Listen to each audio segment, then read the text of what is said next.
Hey, what's going on, guys? How's everybody doing this evening? It's good to see you, and it's good to be seen by you. I, of course, am your happy, awesome host, the Dungeon Delver, aka Bill Sylvie, also known as just a guy who likes Led Zeppelin t-shirts. What are y'all doing this evening? I am hanging out, and I'm having a fine old time.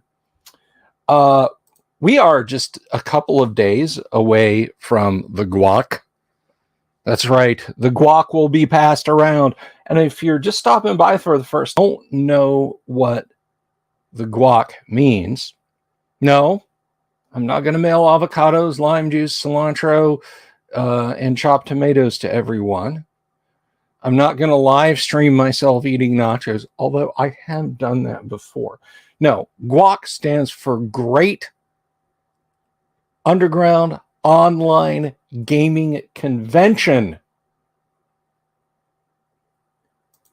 And that is a thing that we are going to do. It is an online convention that you can participate in for the low price of $0. That's right. Oh, circle game. For the low price of $0. So what you're going to do if you want to participate in this is you're going to go here to this URL that I am putting up in the chat. And I will put it over so our Facebook friends can see it also. Because if you're watching on Facebook, you can't see the YouTube crawl. So you're going to go over there and you're going to look for a game that you want to be in, or you're going to sign up for band and sign up for a game you'll want to run. And then at the appropriate time, you're going to go over here. Bear with me for a second. I don't have my URLs in front of me. Here we go. My linkage. You're going to go over here and you're going to join this Discord. And there's going to be all kinds of games on that Discord server. Do you need a camera, you ask? No. No, you just need...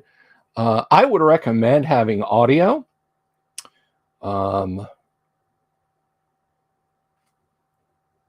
But there you go. So that's what we're doing. That kicks off on Thursday. And I'm looking forward to it. You know, Dungeon Minister, I used to listen to Def Leppard, but I had to stop because I discovered that I'm allergic to gluten, gluten, globin.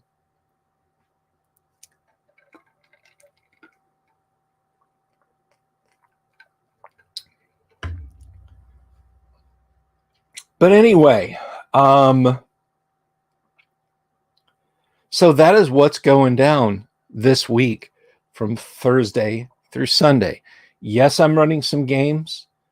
On the band page, you will see the games that I'm running. You can just express interest right in there. Just put your name right in the bleep bloop to sign up for it. This is the international sign for signing up for events on a virtual table. Also, I think David Byrne did that in the Once in a Lifetime video. But anyway, so I hope it is not a complete fiasco. I sincerely hope that it is not a complete fiasco. And if it is, then it's all my fault. And I apologize in advance for it, but I think it's going to be fun. And I've actually already had a couple of people say to me in various mediums, in various forums and whatnot, hey, I can't make it this time, but I'll be there for GUOGC 2 or GUOGC 2023. So there already seems to be a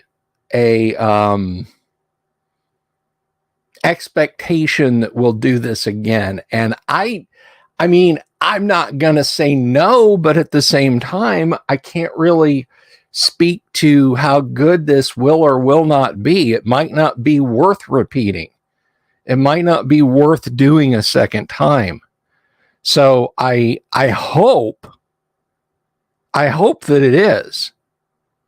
I mean, I sincerely do. I don't want it to not be good. I want there to be a sequel, but I can't just say, yes, this kicks off the GUOGC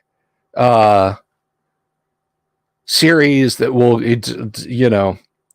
like me, Gary Kahn, NTRPG, like I'm part of some great thing. This is my way of saying thank you for getting this channel over 1,000 subs, because that helps me out a lot. That helps me do things and do more nicer things for you guys.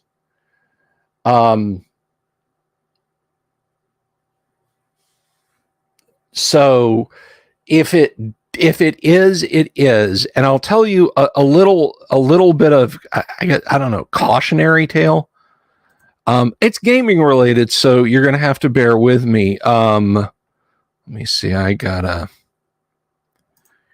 send a message here. There we go. This is gaming related, so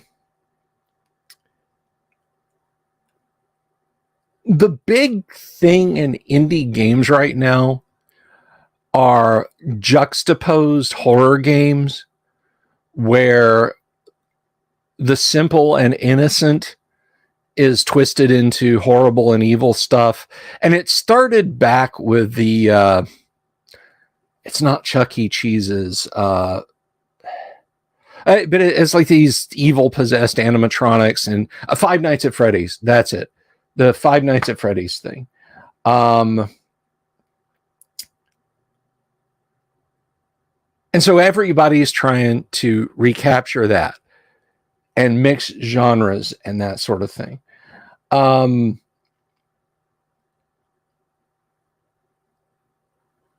things are like starting to get obviously astroturfed. Because when the Five Nights at Freddy's game came out, the guy just kind of loosely strung together a few ideas. And then fans and YouTubers all kind of jumped in and started filling in the gaps with speculation. And his response, and I really appreciate it, was, oh no, sure, okay. Yeah, okay, that works. Like a good improvisational DM should. And then he got run out of his own product because he didn't kowtow to left-wing thinking. But anyway, but he took this approach, this just sort of handcrafted approach to it, and was a one-man band and operation, and it got huge. Well, now indie game devs are being too cute by half and looking for exactly the right formulas to say, okay, we need something childish. Okay, a toy factory. We need, let's see, we need audio and video logs that are normal, but have kind of an air of sinister thing going on. And then the boss needs to be like a child's toy that would be cute and cuddly, like something from the late 80s, early 90s, but is actually horrible and demonic and has like razor blades for teeth and things like that. And it's like they're working to a script. They're following a formula. Kind of like how the capital O, capital S, capital R seems to think, okay,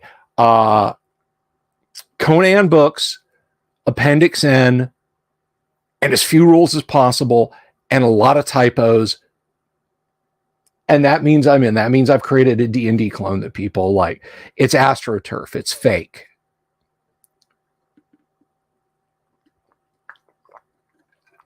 You're not looking to create and capture lightning in a bottle.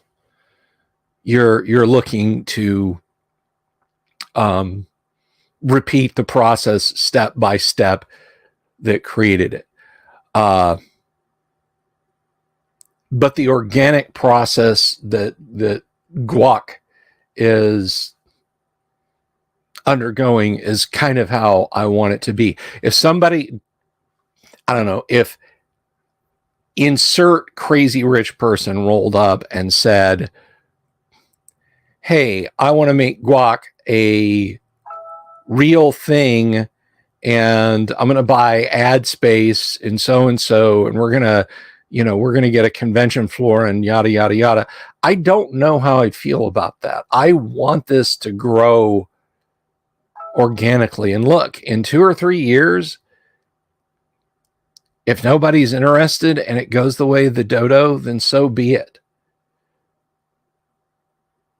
I want things to be real. Okay. I want things to be genuine, and I don't want them to be this kind of ginned up artificial thing.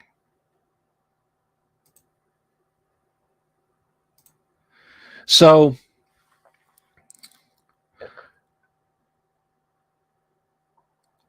for all of its warts, for succeed or fail, it's all on me. And any polish that's on it is because of guys like Bo Ganora and the Dungeon Minister. Bo set up the website Unbanned. I had no idea, right?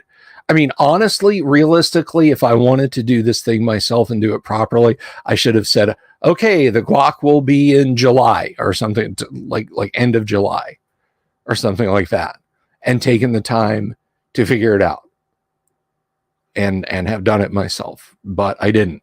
And Bo stepped up. And then there were questions of, hey, are we going to have merch? And I was like, no. I don't have time for that. And Dungeon Minister stepped up, and he made some fantastic merch. And you can go get some of that merch. Let me show you where to buy that merch. You should get your guac merch. Now, I thought like they were out of, or they were not going to do pint glasses, because there was a hiccup with Teespring, right? There was a hiccup with Teespring. There's the link. I'm going to paste it on the Facebook. But there was a hiccup with Teespring, and I could not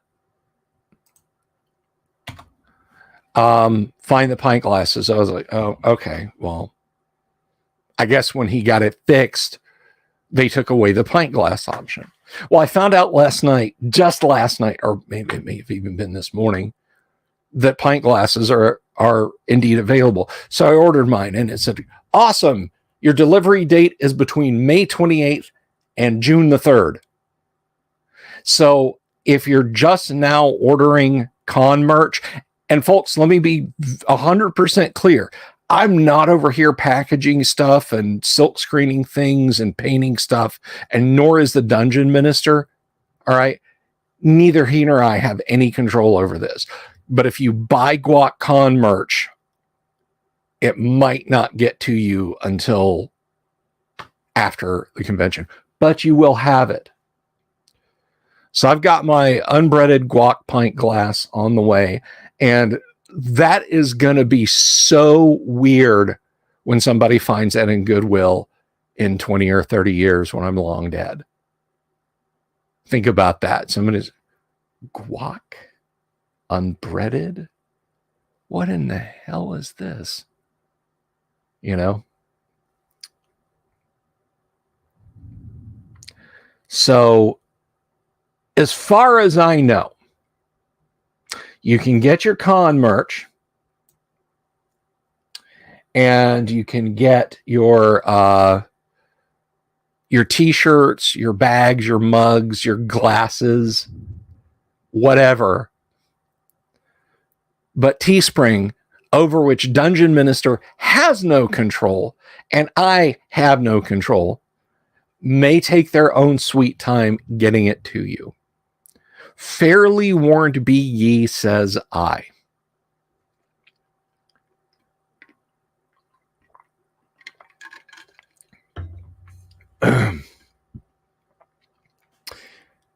Dungeon Minister says, we'll put your ashes in it for burial. I'll officiate if I don't go first. Yeah. Yeah, I definitely want to be cremated. Just put me in the, just get like a glass blower to melt a lid onto it. Or put a sapling in it. Put a sapling in it and let it just grow out of it. But anyway, that is all the latest on that front. So please do consider stopping by the con, getting into a game. We've got we've got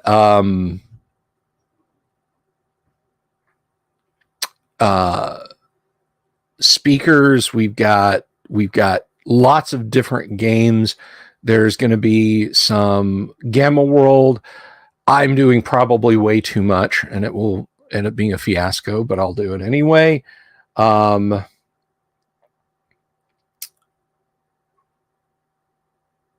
guac after the fact will be a great way of promoting it next year, possibly. I'm going to take my guac pint glass to an event I'm doing on June the 11th and use it as a tip jar. Just put it up on the table. I'm going to be down on June 11th. If you're in the Central Florida area, or you're going to be in the Central Florida area on June the 11th, and you've got a few hours to kill, stop by Gods and Monsters. It is their 7th anniversary. Gods and Monsters is my favorite local gaming store. Todd and Anna are magnificent folks, and I love them to pieces. I've talked about them a lot on this show. If you don't have an FLGS, you should make Gods and Monsters your FLGS, because guess what? They ship. Check them out on Facebook. They do ship. 5421 International Drive, Orlando, Florida. I don't know the zip. But they're hosting their 11th anniversary event, and they'll have vendors and artists and that sort of thing. And I said, hey, can I have a table to run some D&D? And Anna, being the awesome lady that she is, was like, absolutely. So I'm going to be down there. I'm going to run some AD&D during the first half of the day. And then at night, I'm going to run some Tales from the Loop. I might do a demo. You can hop in and play Space Hulk between those two sessions, but we'll see.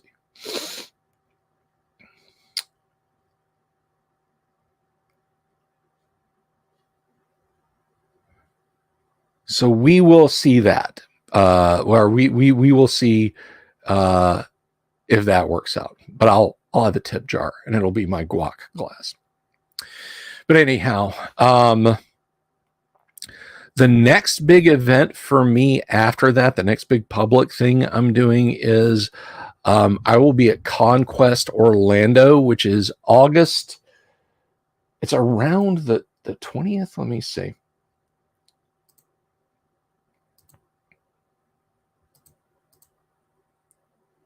Yeah, I guess it's August 20th. I will be at Conquest giving a talk, giving a little chat, talking about things.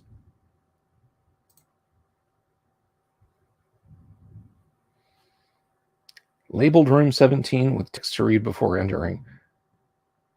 Ah, I see. Bury me on level 3 of a crypt. Labeled room. I gotcha. I see what you're saying. Yeah.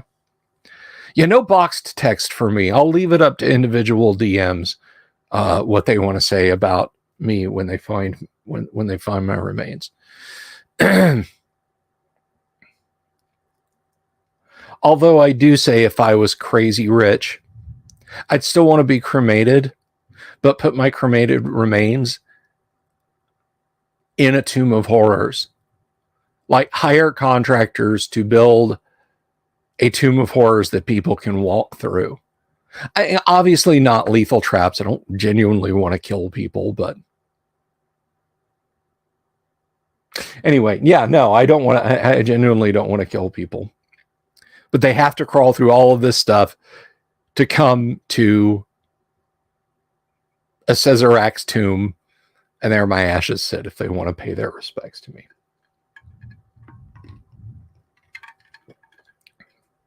Hey, Richard Garriott, the creator of the Ultima series and a whole bunch of other stuff, astronaut, he's got a castle out in Texas. I could have a Tomb of Horrors here in Florida, right?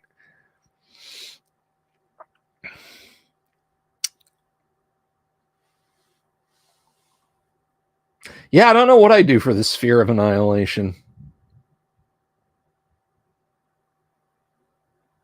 You know, if you're going to make like a Tomb of Horrors attraction, as it were, a Sphere of Annihilation would be cool. You could have like, I don't know.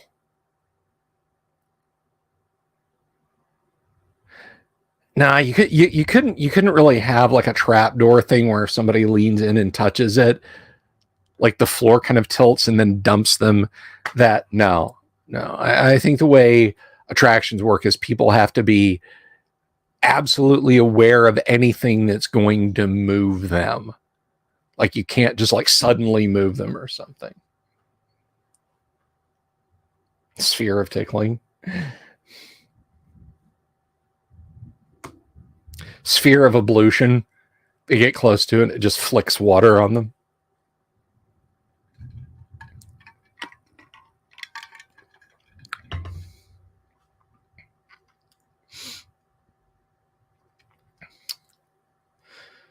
So that's me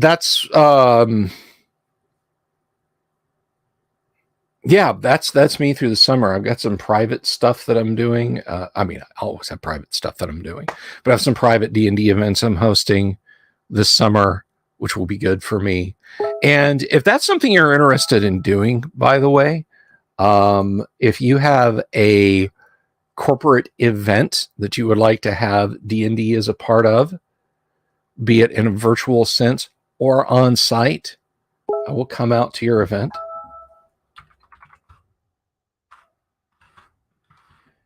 Check me out over at guidekey.com. That is my business.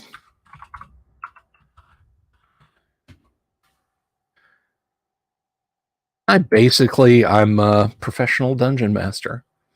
I'll come out and I'll run games for you.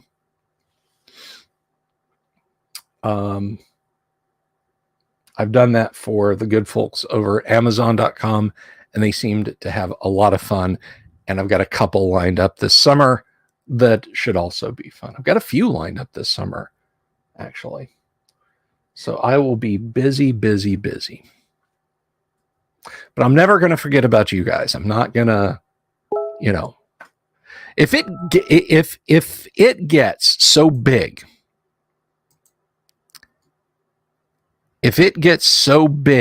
that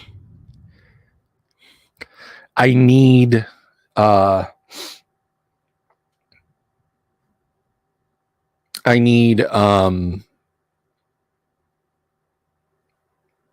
be in multiple places at once, I think by that point I'll have a staff.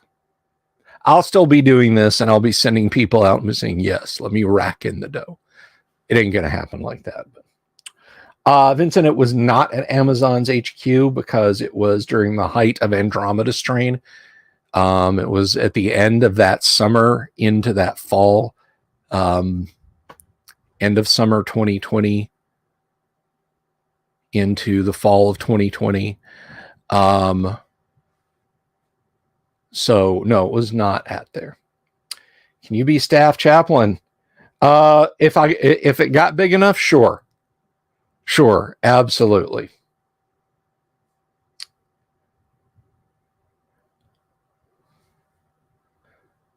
But if that seems to be something that you want to do, reach out to me. You can email me, you can contact me on the show, whatever. So after the dust settles from the convention this weekend, assuming any of you are still subscribed to me or talking to me, starting next week, the deep dive we did with the Q series, because that was a lot of fun. The Q series, or the GDQ series, rather. The Q series just was a series on one module itself. But starting next week, we're going to do the same thing with the A series, because that is a great, fun series of modules. Is Expedition of the Barrier Peaks on the calendar yet? I mean, it's not on the calendar in the sense that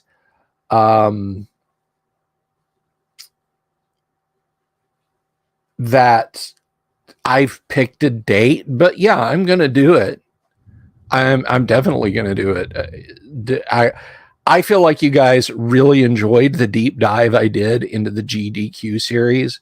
And so Expedition of the Barrier Peaks definitely merits a look. It has a lot of parallels to Gamma World. It has a lot of cool stuff that if... Hey, Susie, you want to go to the dance? If you want high tech in your D&D game, or alternately, if you want to take the core of D&D rules and make a science fiction game, S3 Expedition of the Barrier Peaks is your go-to.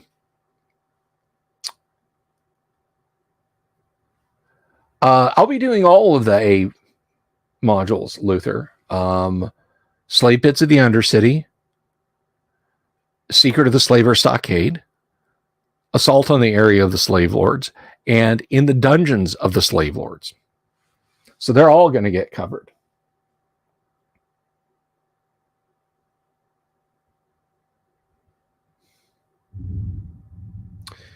Funeral Museum in Houston. They sold a few copies every day. Yep. And that is correct, Vincent. There were sci-fi elements. I mean, OD&D says, hey, look, if players want to be androids or aliens or whatever, far be it from us to tell you not to.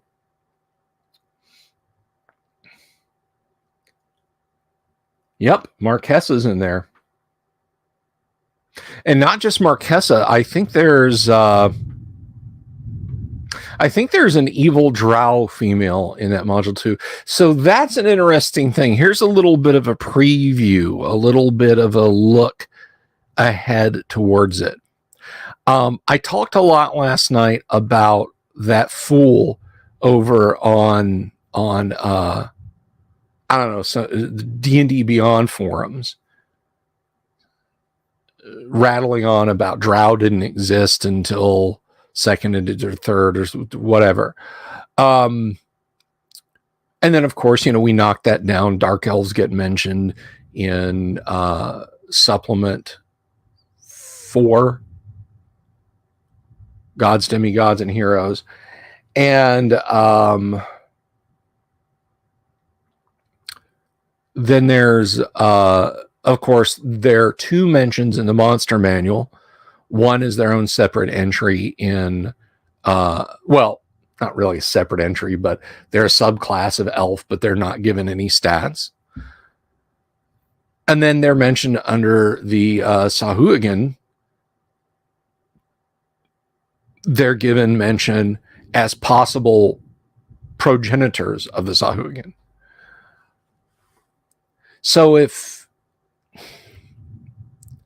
it can be kind of difficult, because if you've got really good players, and I mean, everybody who plays D&D at this point knows about Dark Elves. Everybody does. There's no question.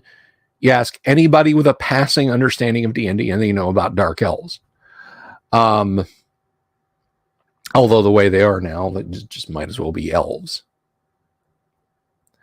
But a good group can not metagame, and they can set aside their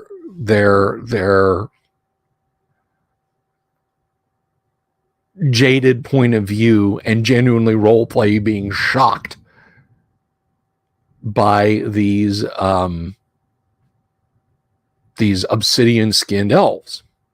Well, if you want to save those for the Giants series, but you also want to run the Slaver series in preparation for playing the Giant series, then you've kind of got your hands full,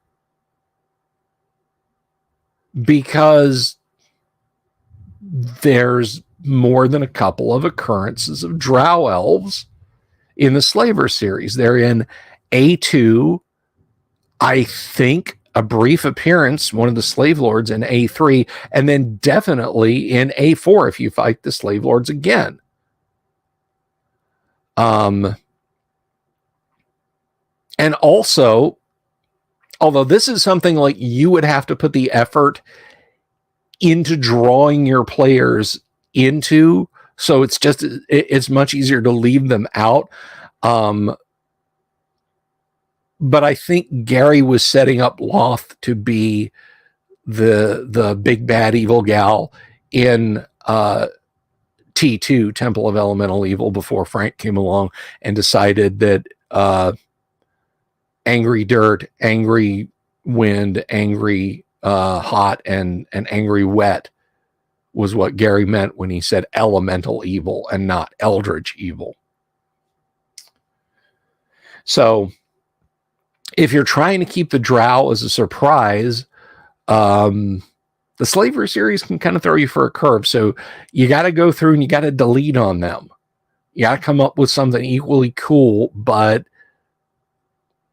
different, maybe Duragar, and just make the drow slaver just, a particularly evil elf.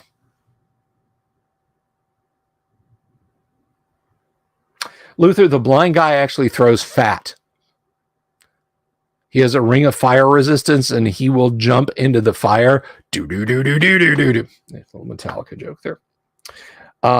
He will jump into the cooking fire in the kitchen area, and there's something huge cooking. I think it's like a cow. They're like slow roasting a whole cow, and he will start grabbing gobs of fat and throwing it at the party.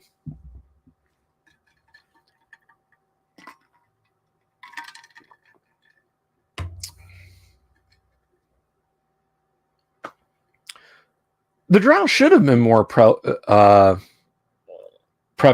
in T1 to 4 GR. You're absolutely correct. One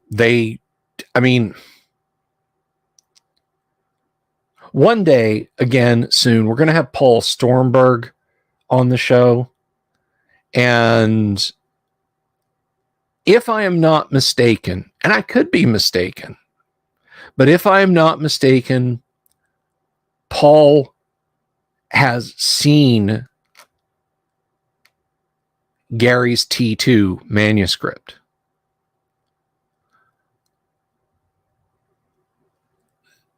And if that's the case, I would really like a little bit of a hint. If he can, he might be bound by NDA or something to Gale. I would really like a hint at what what that actually would have been like. I mean, there's a mention, Lareth the Beautiful, who is human, by the way. Remember, Lareth isn't drow. And yet he's an adherent of Loth, and it is said that Lareth the Beautiful is most favored of Loth. But given that one of her three forms, one of the three chosen forms of the Destructor, you've got the woman-headed spider, which is a Jorogumo from Japanese myth. I think we pretty much established that. Her sexy drow form, but she can also do sexy human form. So it may be that aspect of her is what Lareth worships.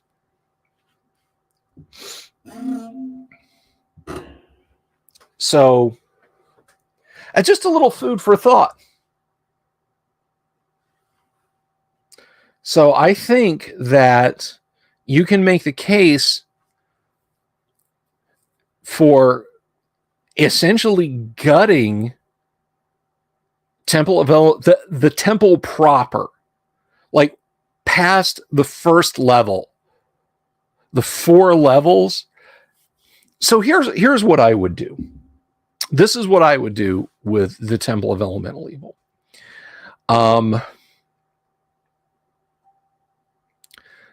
There are things that I would leave in the temple. The first 3 level maps I would keep. I would ditch them being, I would even keep most of the 4th level, but I would ditch them being each assigned to an element. They're just increasingly nasty maps. I would completely do away with angry wind, angry water, angry dirt, and angry angry hot.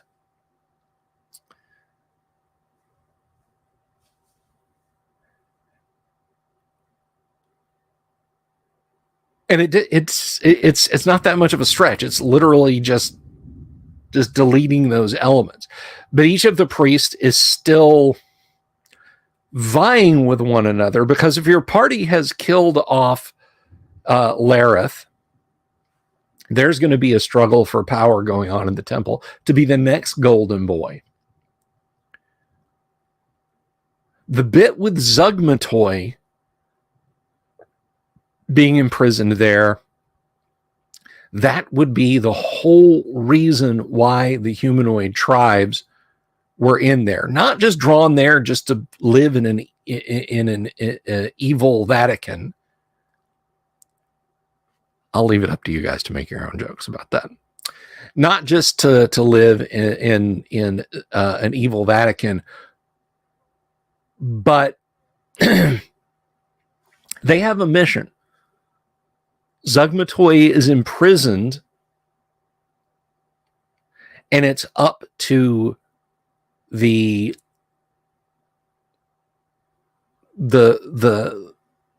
adherents of the temple to try and free her. She is the elder elemental evil.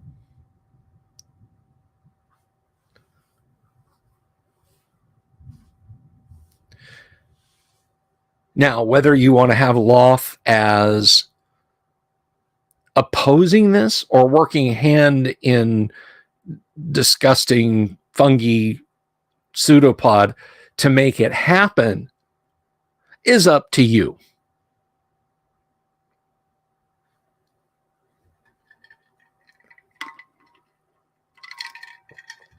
But that is one way that I would fix T1 to 4. I would just completely dispense with the elder elemental evil things, or the elemental evil things, rather. Earth, air, fire, and water. I would just not bother with those. I would delete the nodes and whatnot.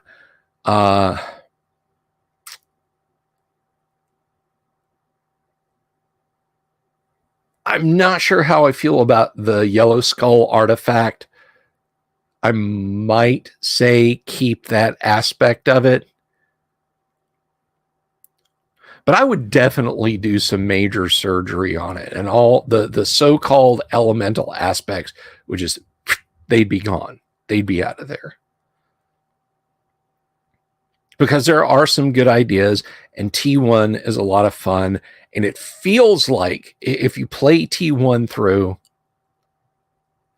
given its proximity and given the backstory about the Temple of Elemental Evil, and just the expectations that people have because they know about the Temple of Elemental Evil, players know about the TOEE, there is some expectation.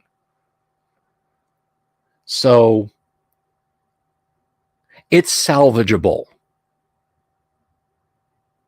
It's salvageable. I mean, it may be that you know, you gotta go from your expectation of a fully nicely roasted turkey to everybody gets a roast turkey breast sandwich, but you can still make a good meal out of it.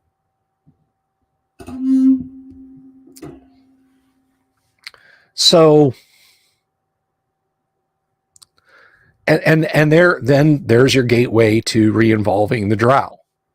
Loth is manipulating the temple behind the scenes because, again, she's trying to upset things on Greyhawk, right?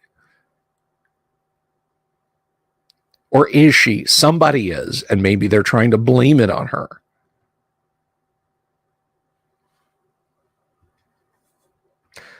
Because that does ask the question, doesn't it?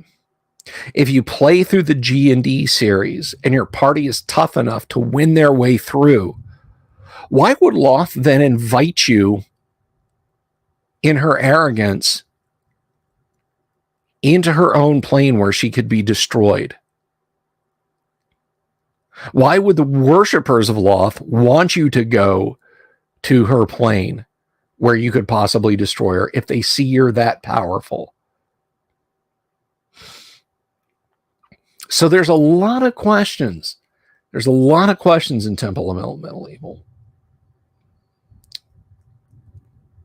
And in Q1 that need some tweaking and resolving. But that is what a good dungeon master does. You alter, you tweak, you resolve. See, I don't care what game system you're playing. Never take a module at face value. Always make it fit your own campaign. Now, a new game that I actually really, really thoroughly enjoy is Tales from the Loop from Free League. It's got that Goonies, E.T. the Extraterrestrial, Stranger Things vibe going on with it. And the central conceit in the module, that is, if you're in Europe, you're playing in this fake European town that they made, and they set the game around. If you're playing in America, you're playing in this fake American town that they made up. Well, with all respect to Free League, they don't quite 100% get the American experience of the early 1980s down pat all that well. So I threw that out. And I said, you know what? Starting in 1980, I lived in West Central Florida. Well, West Orange County in Central Florida.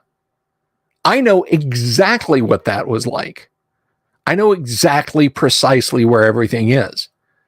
If I tell the players, hey, you guys are going to take your bikes and ride over to Duga's Books to get your comic books, well, that's because Duga's comic books existed there. You go to the Game Street USA arcade, Game Street USA arcade is right there. You all attend Meadowbrook Middle School, or you all went to Rolling Hills Elementary. I know all those places. So I ripped out their, frankly, kind of jank, kind of not quite on point view of suburban America, and I put my own in. And that's what you should do with any adventure you're playing. Any game, any adventure, you should tweak it so that it fits your idea of what a good campaign should be.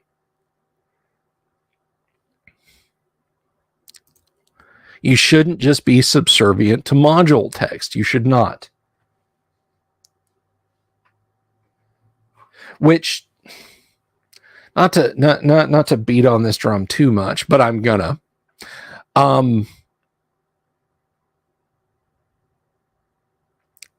just feel like we just over the years, modules adventures just became in D&D. Let me qualify that in D&D. Became instead of, buy the module on this Saturday, spend a week or two preparing it, or maybe read it and decide I'm going to run this at a later date and spend time building it up, that you'll just take the shrink wrap off and sit down and play it. Like, guys, I bought this at the comic shop this afternoon, and we're going to run it now. And they're geared that way. They're geared to spoon feed you one encounter after the other. And it's only gotten worse as time goes on. It's less and less and less of a model kit and more and more and more of just a pre-made toy that all you do is put stickers on.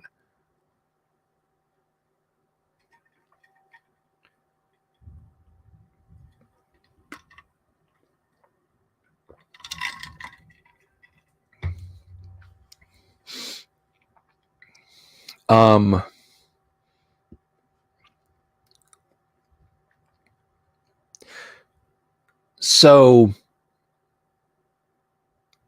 yeah, but to go all the way back to Temple of Elemental Evil and Village of Hamlet, I think it's incumbent on you as a DM to take those, disassemble them, and put them back together into something that is, in my opinion, a bit more suitable. Now, I have talked about all the stuff I'm going to do deep dives into module wise. I know people, Luther was asking about S3. Yes, I'm going to do S3. Might do S1. Might do S2. Might do S4. But I'm definitely going to do S3. Definitely going to do the A series.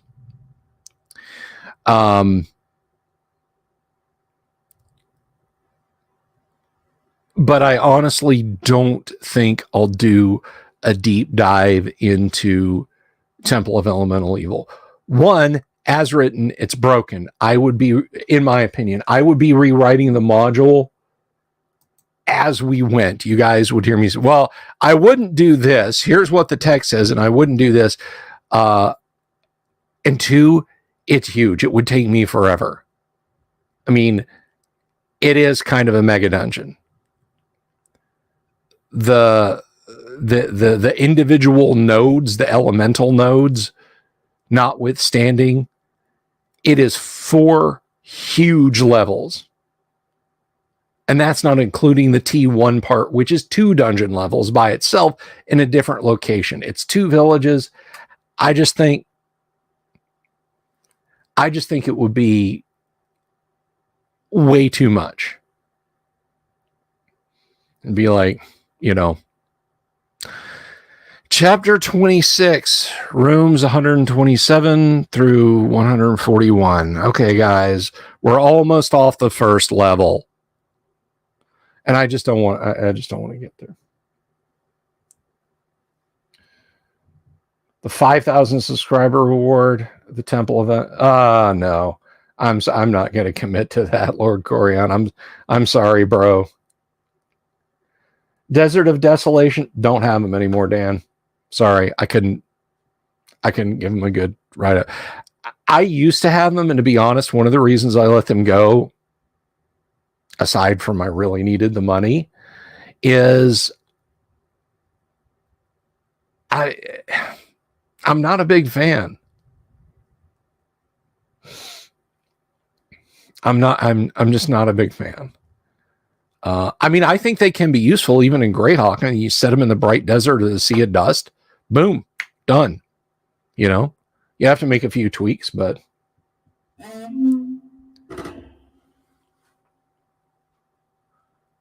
and that's not to say that I think they're terrible modules or something like that. I'm just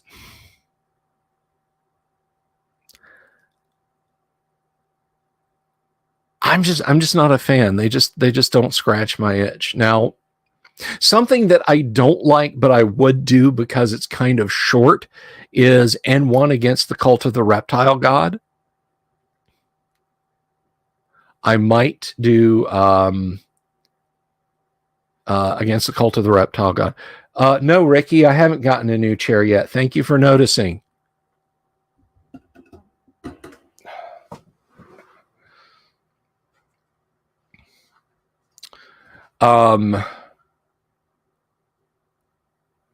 little bit of a spoiler. If you've never played Against the Cult of the Reptile God, it's by Doug Niles, which, I mean, this is not a patch on Doug Niles, but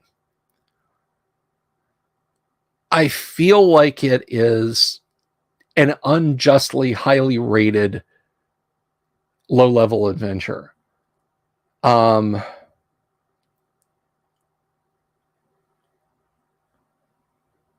Just because it is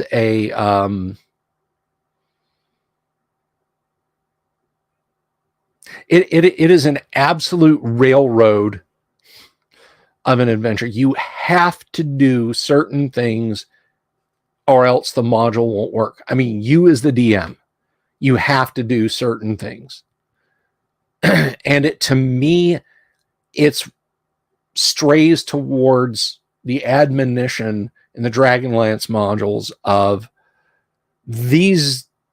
If the players are playing these modules and they've died, well, you just unkill them. Have I checked out any of the more modern mega dungeons like Barrow Maze? I have heard of it, but I have not played it. And let me just say something. I have a lot of respect for a lot of the new classic style stuff that's coming out. I've written some. You can get some of mine.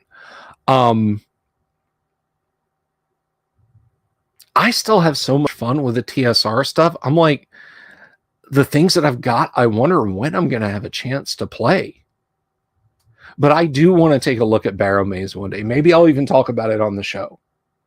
I mean, Barrow Maze might be a lot of fun to talk about, just strictly from a discovery point of view, because, hey, I mean, we all know about, you know, A1. Well, you might not know about A1, but lots of people know about A1, but other folks might not know about Barrow Maze. Is Barrow Maze by Joe Block? Let me see. I'm going to look this up.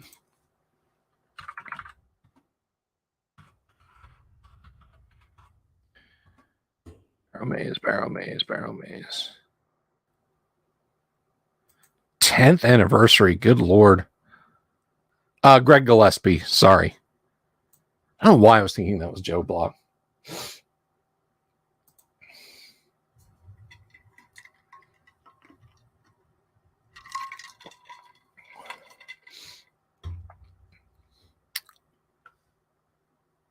$35. Wow. That's just for the PDF. So we'll see about Barrow Maze someday. I mean, there's plenty of things. Your boys are here and you're in dad joke. We traffic in dad jokes around here. You know that.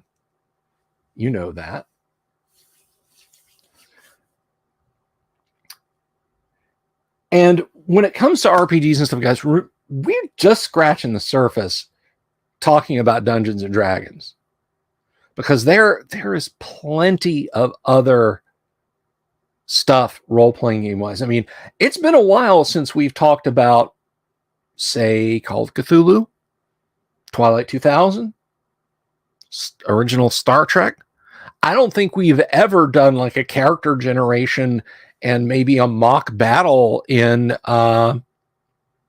Heavy Gear or Mech Warrior or Mechton.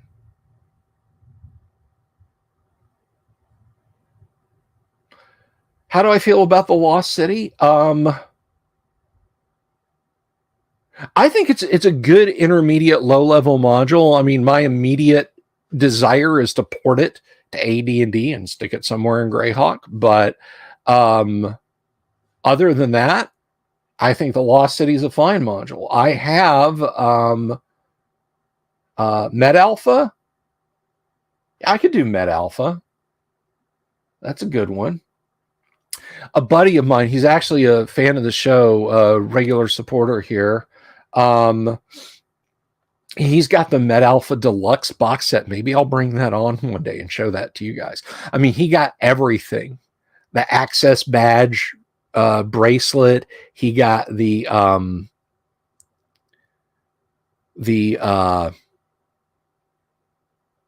I think I want to say it came with key cards or rad badges or something like that. But he had a lot of cool stuff with the deluxe box set of Met Alpha when he backed it on Kickstarter back. Oh my God, almost 10 years ago now.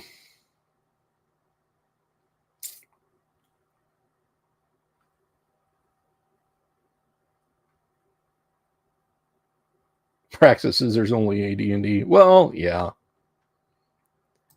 I mean, at the end of the day, AD&D is my comfort zone. You know, it's the place I want to be. AD&D is where I'm most comfortable. It's got a groove to it. It's got a vibe to it. It is where the black magic is. It is the version of D&D that taught me what fecund meant. It's the version of D&D that has assassins and poison and narcotics and vampires and succubi that walk the streets of your major cities at night.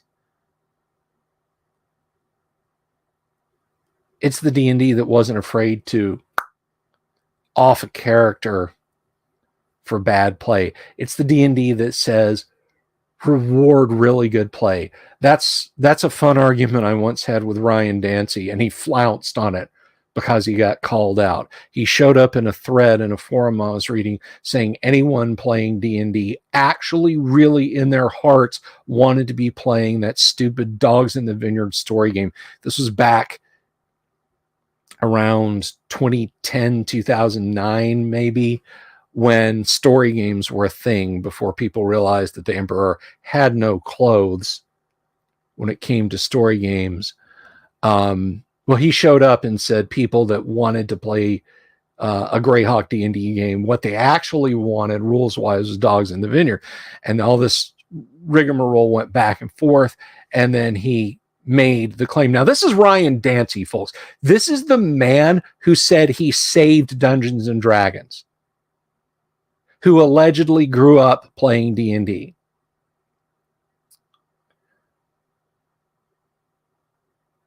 Mr. Dancy showed up and said, there are no role-playing game rules. There are no rules for good role-playing. There are no hard, concrete rules and results for good role-playing in first edition AD&D.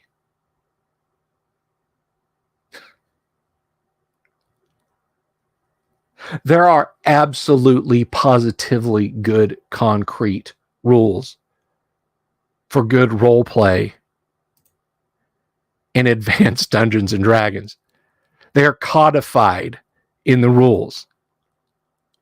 They are unshakably, unquestionably in the rules.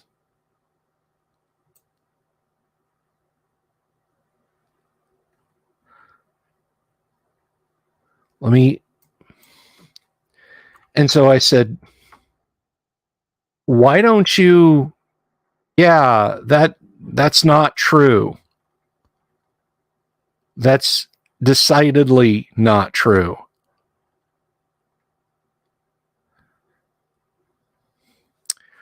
Experience points are merely an indicator of the character's progress towards greater proficiency in his or her chosen profession. Upward progress is never automatic. Just because Nell Nimblefingers, rogue of the Thieves Guild, has managed to acquire 1,251 experience points does not mean that she suddenly becomes Nell Nimblefingers the Footpad. The gaining of sufficient experience points is necessary to indicate that the character is eligible.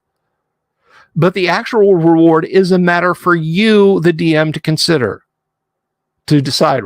Consider the natural functions of each character class. And then we go through the E, S, F, and P ratings.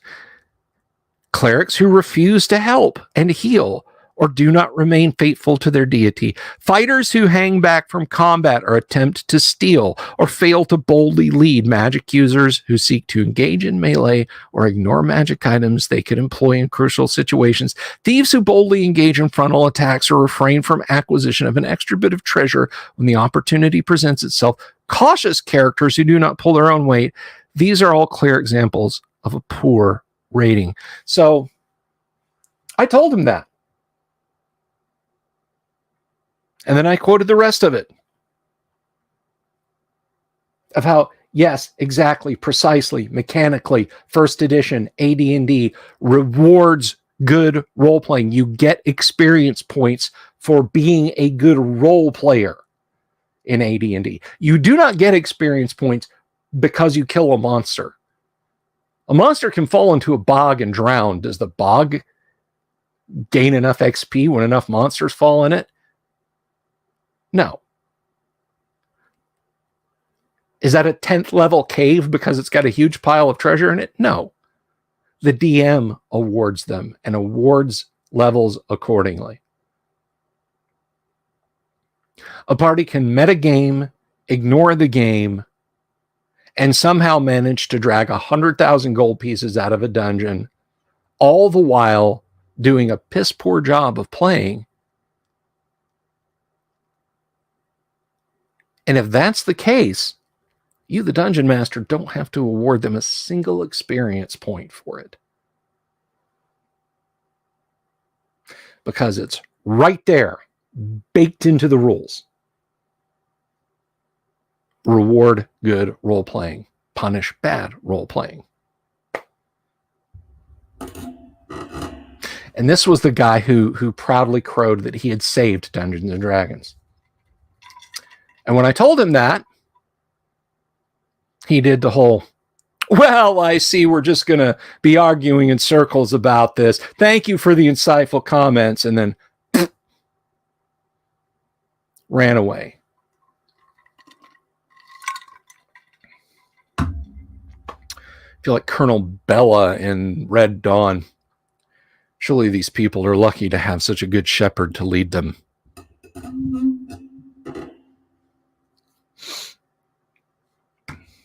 But anyway.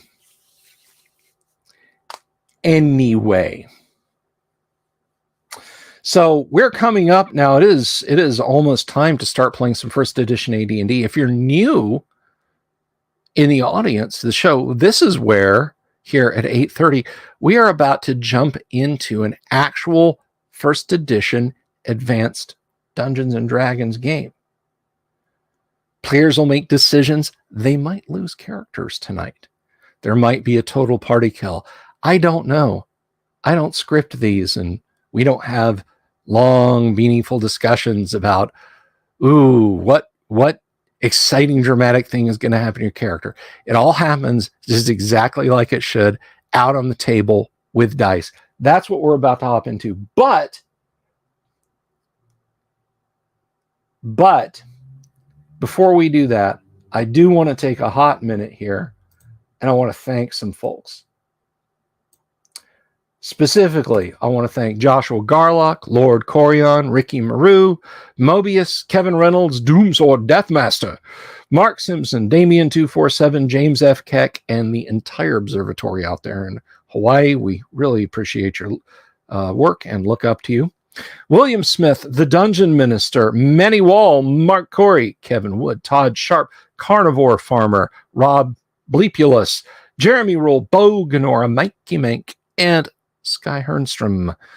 We thank you all very much for your support and your ongoing help in keeping things awesome and the lights on around here. And it sure is nice of you guys to contribute like that. But I love all my guests, all my viewers, all the folks who stop by and click that subscribe button and that bell icon for notifications. Everybody's awesome.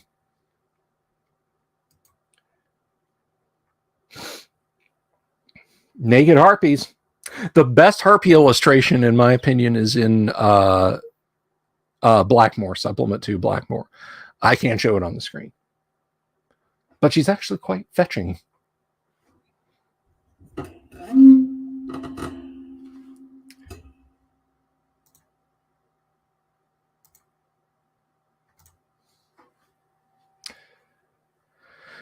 Oh my gosh. So, I need to adjust the studio lights just in case we happen to have a little bit of play on the tabletop tonight. So give me half a minute, and then I'm going to bring our group in. That's right, by the way, if folks who stop by to watch the game for the first time, we got some Dwarven Forge and miniatures out there, but I don't play this like Hero Quest, despite the fact that Hero Quest is the best game in the whole world. This is not a game board. It's just something nice to look at. So give me half a moment.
And folks, let us welcome our adventurers.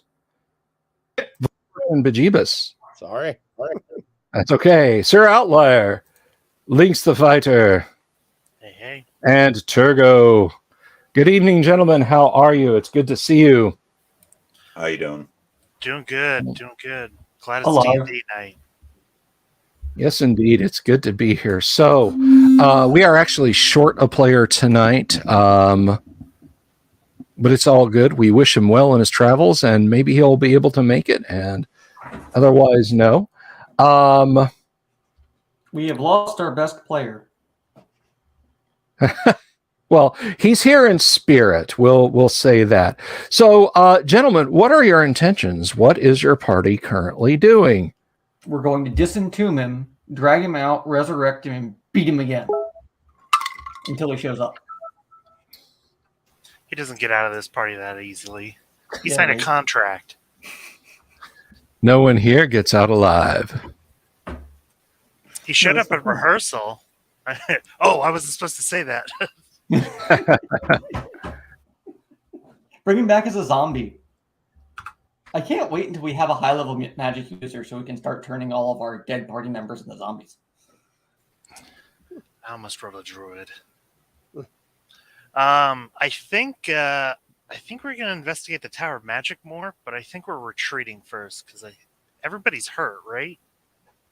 Barely. Everybody's hurt sometime. Yeah, Yeah, I'm down. barely hurt. Well, let's go investigate that strange portal room. Okay, so wait a second. Was that are we resting for Turgo? Yes, no? It's not necessary. Okay. Yeah, the I'm only down thing is too, I you know. am out of spells. Oh, Well, let's that rest is then. necessary. Okay, but I said we can just rest for 4 hours. I'm good. Okay. So we'll take a short rest. We don't call it that here. Oh yeah. Sorry. Hey, We as don't long use as we only language want to like recover that. first level spells. That is a good example of bad play. Thanks, James. No problem. Did I just see someone's rating tick down a grade? Wait a minute. Let me find Their that, hit points. Let me find that the button for the donation thing there. Where's my +1 shirt to DM shield? That's right, valued viewers. If anyone would like to see the party members die in a hilarious and gruesome fashion, it can be yours for for a super chat or a sticky donation of sufficient amount. I'm just kidding. I'm not. DM forget-me-nots. Okay, so we have Valoric and we have Bajibus. Jawohl, yay. Yay. Y'all were just there. So was anybody down on hit points at all? I'm full health. I'm down We're good. too. Okay, Valoric, can you do me a favor? I lack the clerical ability. Can you heal this man? And then, Sure. well, whatever he is. I'm not Yeah. sure if I'd call him a man, but the thing. And, Half man and half elf. The thing. Oh, I thought you were playing a half orc. Nah, Health. half elf. It's called a health.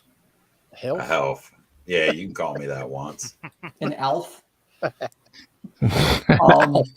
elf. DM, what would 4 hours from now put us at time of day wise? Well, that depends on when you went into the dungeon. Which was first thing in the morning. So I'm going to say it will be about 2 hours after noon. Okay, so that sound good, party? Yeah. Head back out for a post-lunch suicide mission? Sure. Turgo gets 3 points back with the Sherlock wounds there. Thank you. Yes.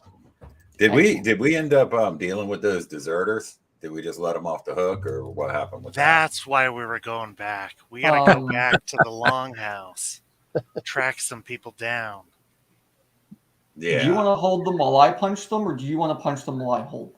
I can study whole person. I can shoot 'em. Guys use them as practice dummies. That's what rope's for. I'm going to find a good cane on the way back so I can just cane them. No. When you get back to the longhouse, you make them go outside and cut the switch. Yep. That's the way you do it. But it's not going to be thick Yeah. enough then, damn it. I'm a dwarf. We need a pickaxe handle. The We don't wanna extra switch. humiliation of being sent back out. Yep. Yeah, I guess actually we need to go back and we can do this resting at the longhouse. But Yes. let's go make sure Mike and Molly, or whoever the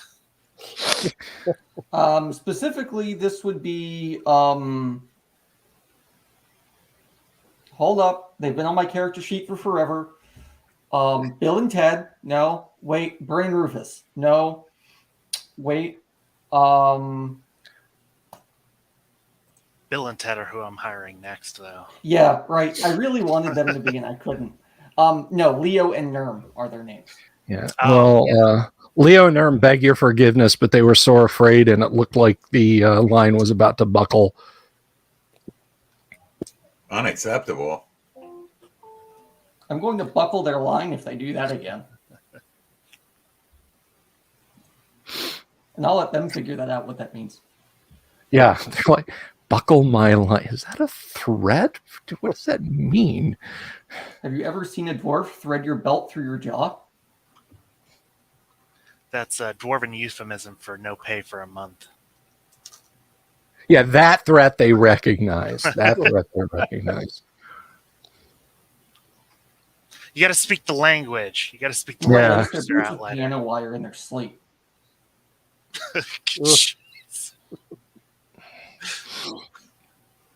Okay. So while you are resting, there is something tremendous and heavy outside, and the horses are screaming and whinnying. There is a general commotion. No, champion. Peek out the window. Lynx, you have the bracers of suicide, right?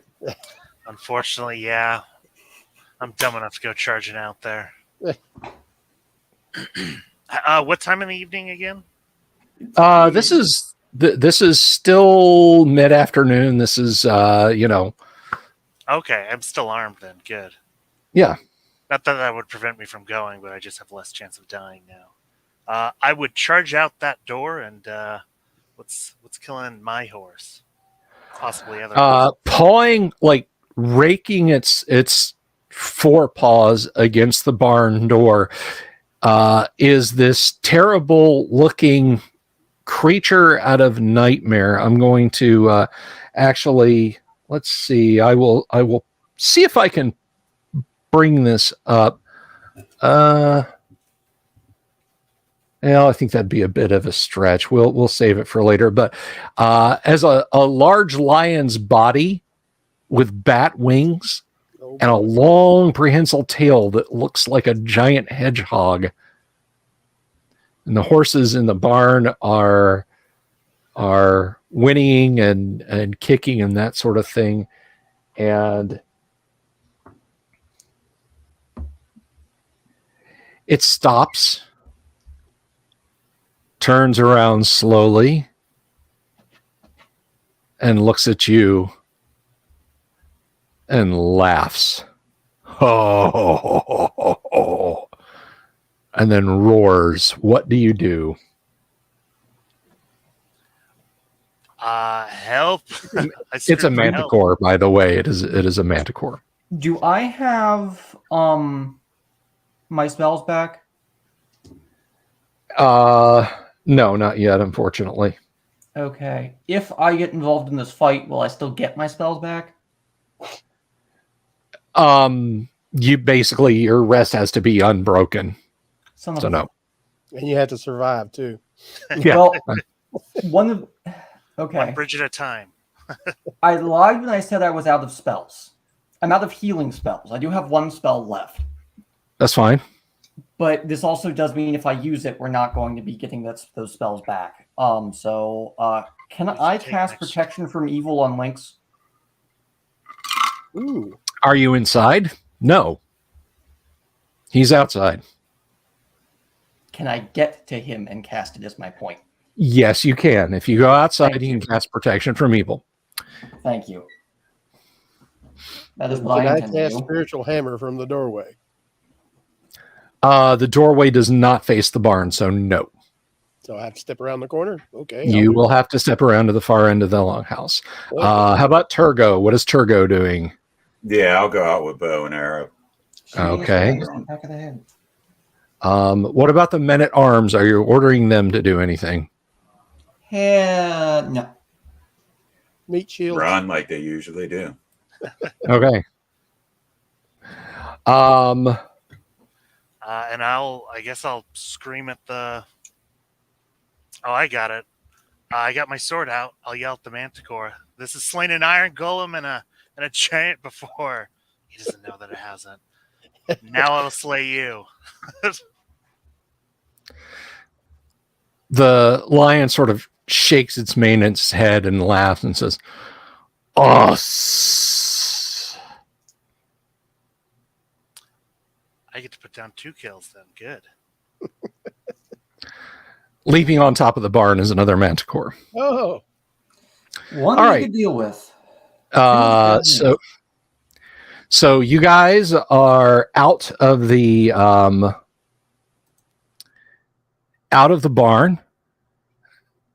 or out of the longhouse rather, looking at the barn. Standing on top of it is a Manticore. Standing next to the door, which has deep scratches in it,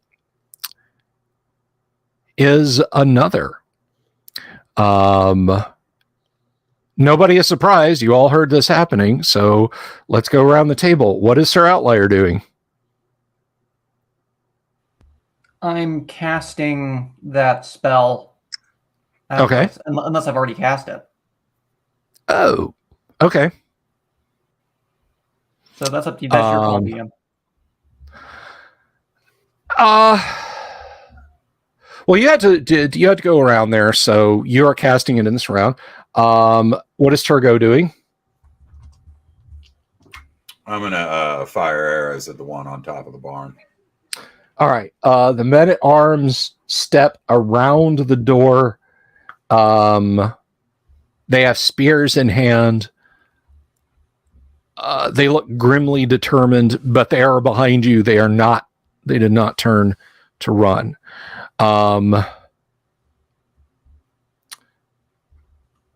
Valoric and Bejeebus.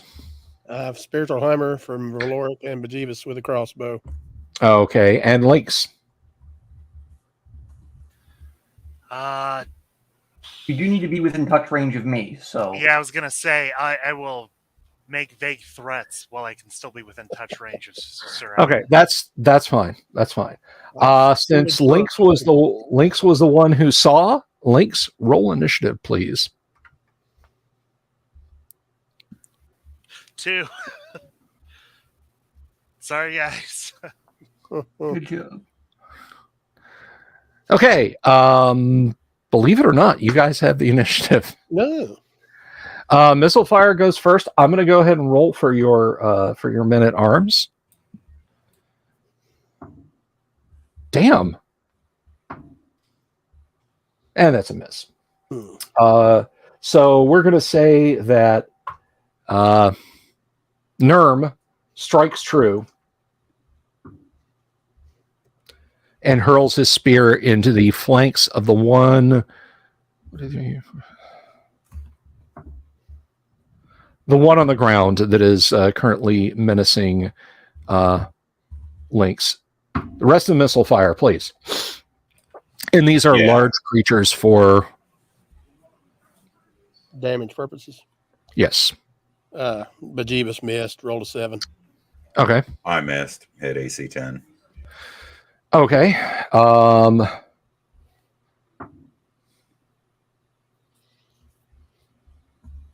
right. The one on top of the barn leaps down and begins to thunder across the roughly 20 yards distance between the longhouse and the stable.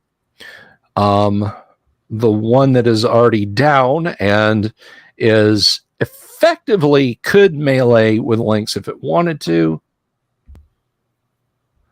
will shoot. Whips its tail around and let's see.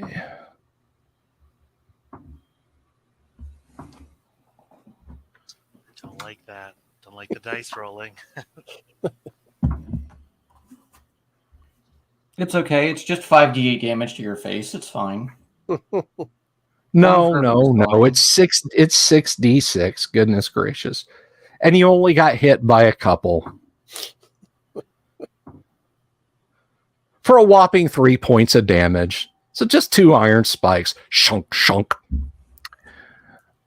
Okay.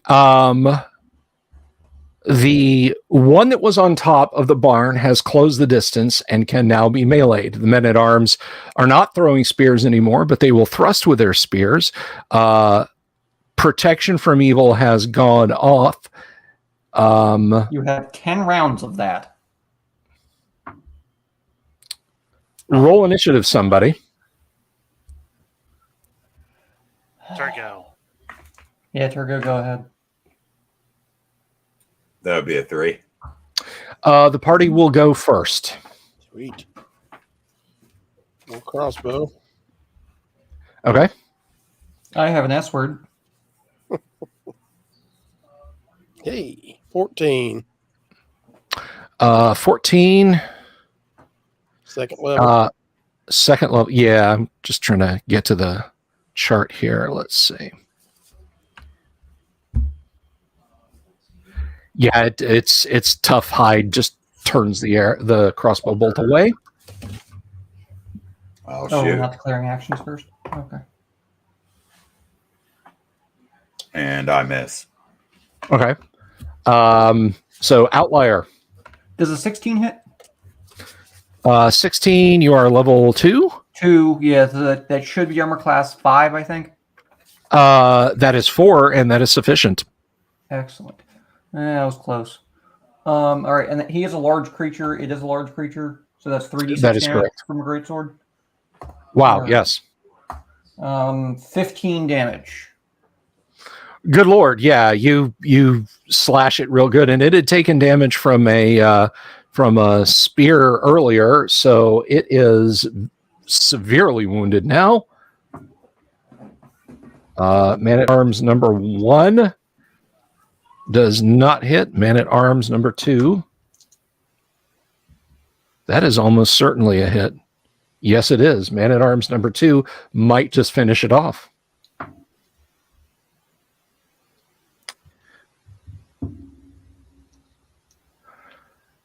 So let's see. It's 3, and I'm sorry, how much did you just do? 13? 15. 15. All right. It is staggering around. It's like blood is just pouring out of its wounds. I can charge now, right?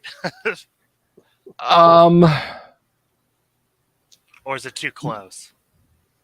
It's not that it's too close. It's just that we're beyond charge now.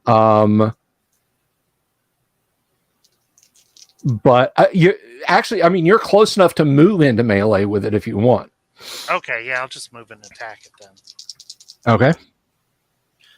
I make a pretty swing.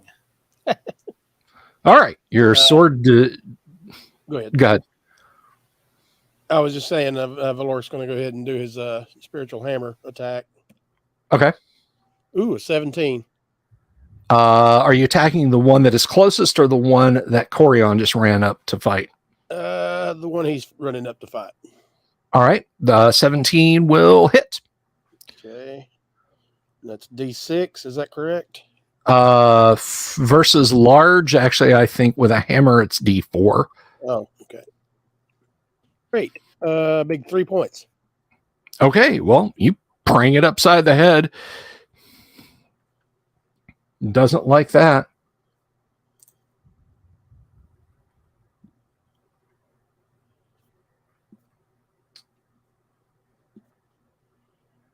Okay, so we will do the one in melee with the men-at-arms and so on first.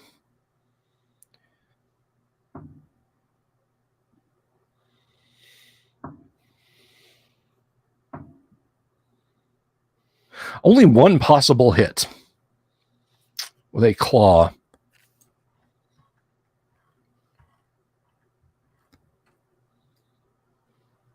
Does a point of damage, and the man-at-arms screams, "We're done for!" All that respect I had for them melted away again. Yes, that will actually hit the man-at-arms in question. We had respect for them.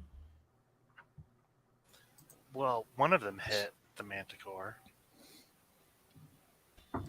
Unless I'm wearing this Manticore as a pair of boots, I will not have respect for them. And he does only take a point of damage. So, he has 6 left. counterattacks.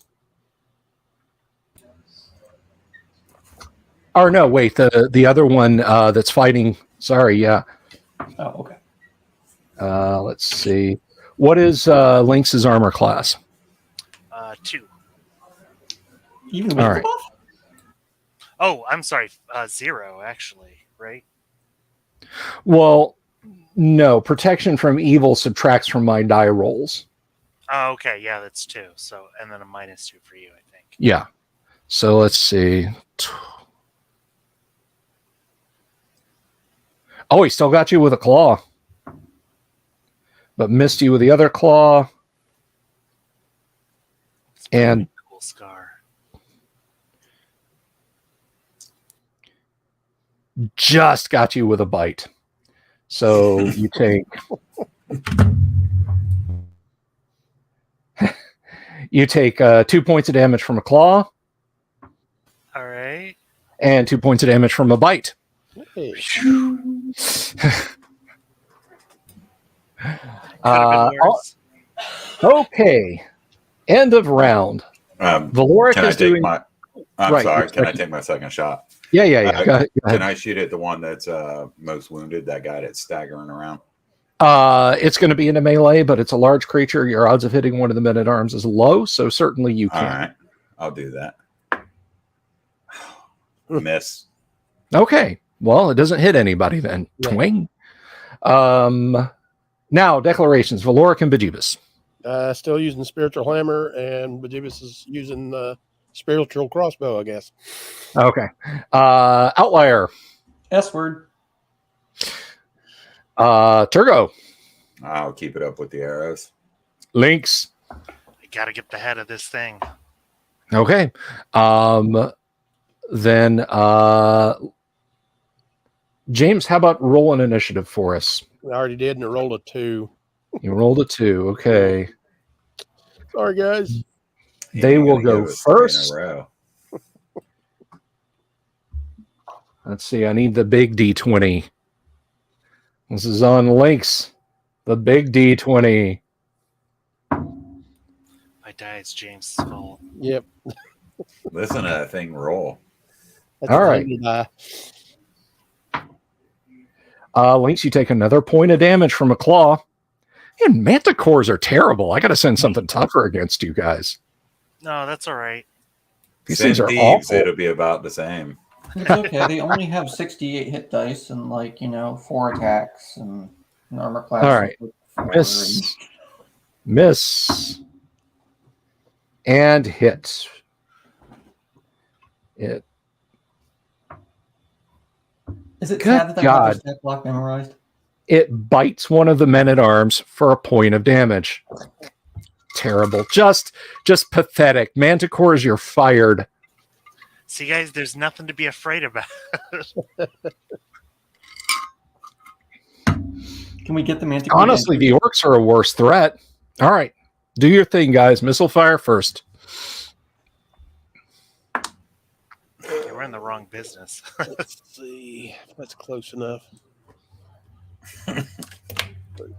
That's armor class 7 is what I got. That will not suffice. Okay. I missed as well. Okay.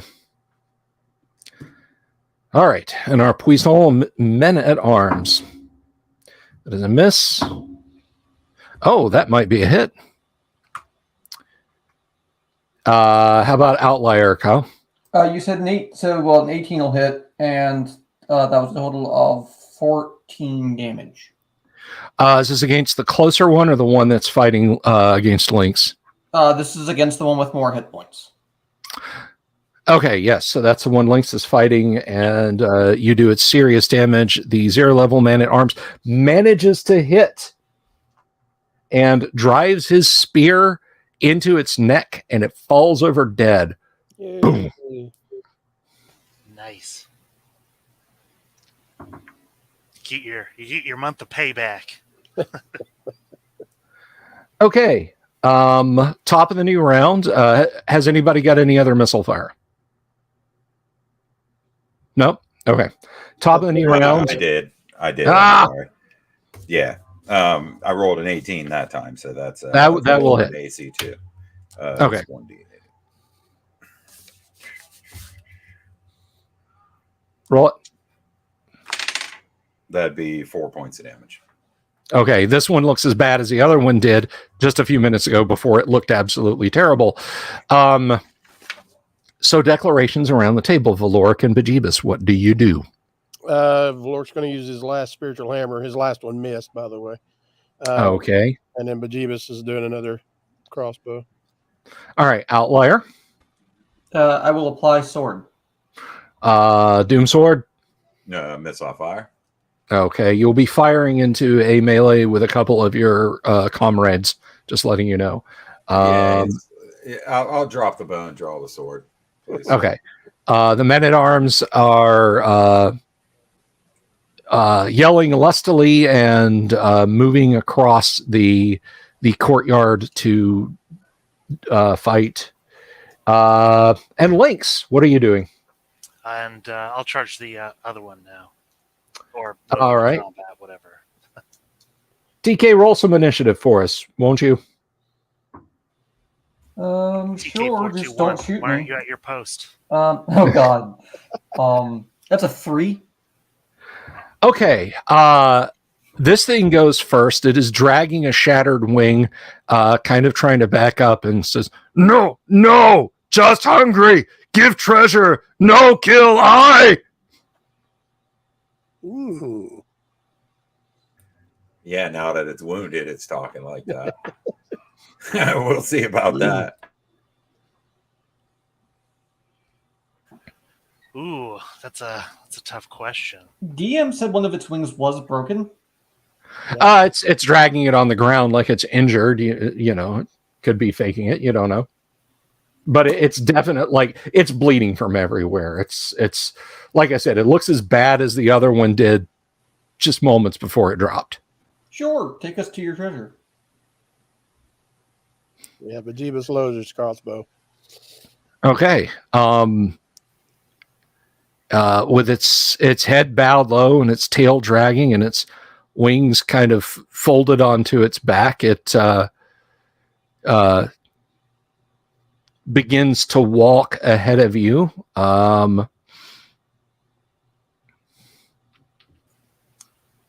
To the city of the Manticores. Just whatever you do, don't lower that crossbow. Don't lower your bow.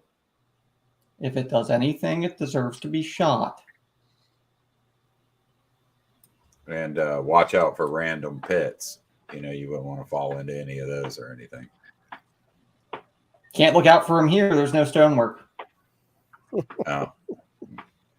So there's only one way I'm going to find them. All right. So yeah, the thing limps, and it's a good bit of walking through the fens to get to where this thing is going. I mean, you journey for a good portion of the afternoon in the cold muck and wetness of the fens. It is thoroughly subservient at this point. Well, not subservient, but cowed. Let me see. I should note that we left the men-at-arms behind to guard the longhouse and the horses, by the way. So you did order them to stay back. Okay. I would have if nobody else did. I'm Okay. kind of treating it as you're in charge of the men-at-arms now, so... Oh, I'm just disgusted with them. Well, that you'll be the one to push them around. That's fine. Okay. We'll carve a new pickaxe handle as we walk. All right. So you find kind of a dismal hollow near a natural hot spring. It is like you're all fairly exhausted. Your wounds are stinging from getting mud in them, and even in the cold, midges are attracted to you, so that's nice. And it You sort can't of spot wounds while you're walking. yes. It's I'll heal Lynx for 6 points then. okay. Thank you. Yeah. This is our walking prayer.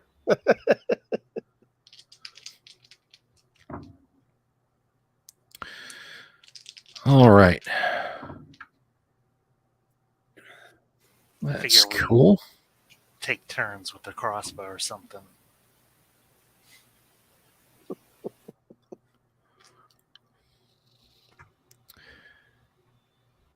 All right, bear with me just a moment or two more. I think after even after the first 2 hours, the paranoid dwarf would put his sword away.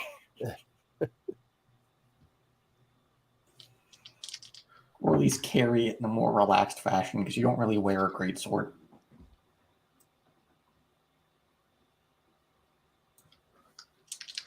And last. Okay.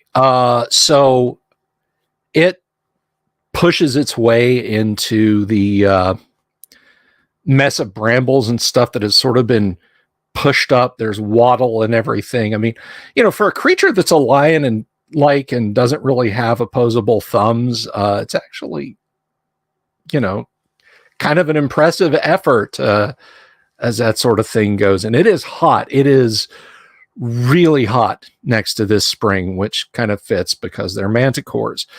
And it sort of indicates with one paw towards the opening in its lair. Turgo, we'll I'll cover move this forward. thing. All right. Yeah, I'll move forward as silently as possible. Kind of drawn down toward the ground with my cloak pulled over my head and my short sword out. And Okay. go towards the entrance. Yeah. Turgo soundlessly glides across the bracken and muck and so on. Not even a faint plip of moisture leaving the bottom of his shoe to return to the ground as he approaches in. It is extremely dim in this chamber. It reeks. There are two obvious nests. There's, where they pulled out tufts of fur, and in between them, heaped on the floor, you do see a glint of coins. There are some piled up coins there.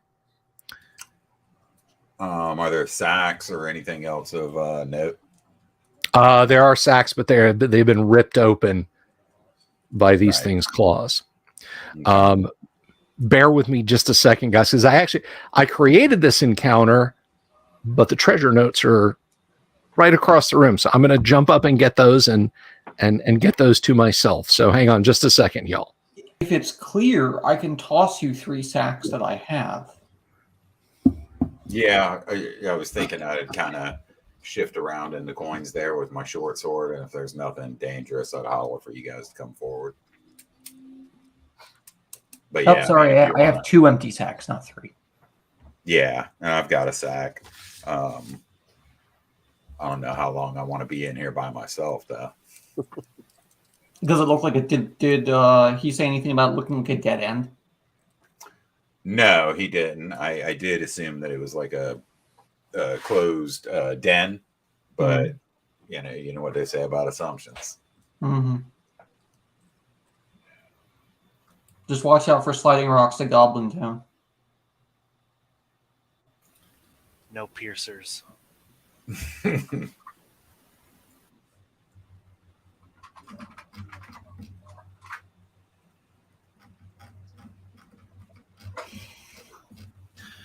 Oh, I should have thought about that. I left all my sacks with the saddlebags on my horse.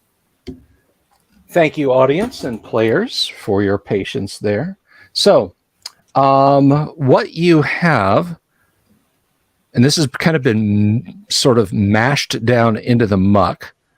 Let me tell you.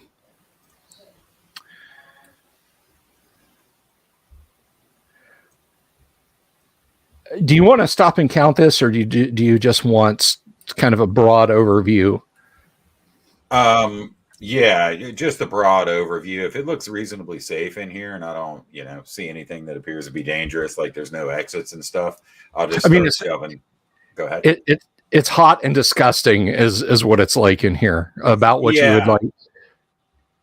Yeah, I just like to drag as many of those coins as I can into my large sack and beat it out of here.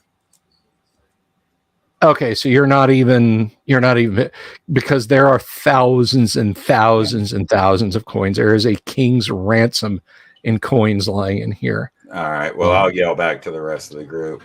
Hey guys, you need to come take a look at this. Okie dokie. I'll watch the Manticore. You go ahead. Okay. I'll head in with my 2 sacks then. Okay, moving aside the dirt and filth and mud and water filled hole in the floor. Yes, there are thousands of coins. Mm-hmm. There is wrapped in an oilcloth. There is an elongate shape that's perhaps 4 feet long. But other than that, you don't you're not 100% sure. If I grab it by the oilcloth and kind of just shake, does anything come loose, or does it slide down, or?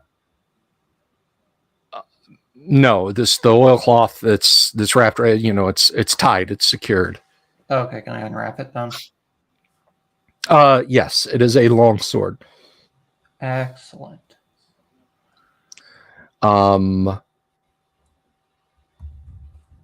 It sort of gives you a sensation when you're holding it. There. there, as you're standing near the treasure pile. It's not words so much as it is a sensation of it telling you. It says, let's see. +5 leather armor. It Yeah, right. imparts to you that there are 7,485 silver pieces, 1,886 electrum pieces, 1,616 gold pieces. Okay. And you definitely draw from the empathetic emanations from the sword that is what it is purposed to do. At least, that is at least what it is purposed to do. Whether it does more, you don't know. But it also, in holding it, illuminates the entire of this nest. Hey, Lynx.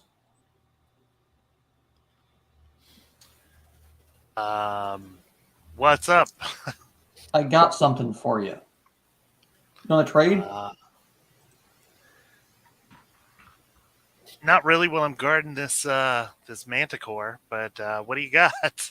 The Manticore says, "Oh no, please, you go right ahead. Me not get in your way. You do what you need to."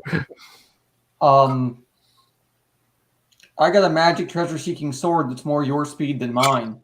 So, I give you the sword. You give me my husband's gloves. All right. Do you want to make this deal away from the large evil creature, though? That's fine. Just throwing it out there. What are we doing with him, by the way? We tell him to. I'm beat it? content to leave him. I'm content to leave him. If we can carry away all the treasure, let's just leave him. Pleasure doing business with you. Can we stuff all that treasure on his back? Make him carry it back for us? I think we can carry that in 3 sacks. No, we got what? 200 pounds, another 140 pounds. Yeah. So let me plus see here. another couple hundred. I missed the total count on the silver. I got it. 800 pounds of coins or something like that. It was 7,485 silver. Yeah, so over 1,000 pounds of coins. Yeah. 1,098 pounds. Split between. That's why my idea was to tell him to beat it. We can just come back here and. Well, also, I don't know about you guys. I'm not as interested in the silver in our first trip. Like, if we can come back here, that's doable. But like, if you're considering XP value, the silver to XP ratio is pretty low, right? I'm not leaving money on the table, so I'm coming. If we have to prioritize something, the silver goes first. Is my point. Yeah, I agree with you, though. Yes.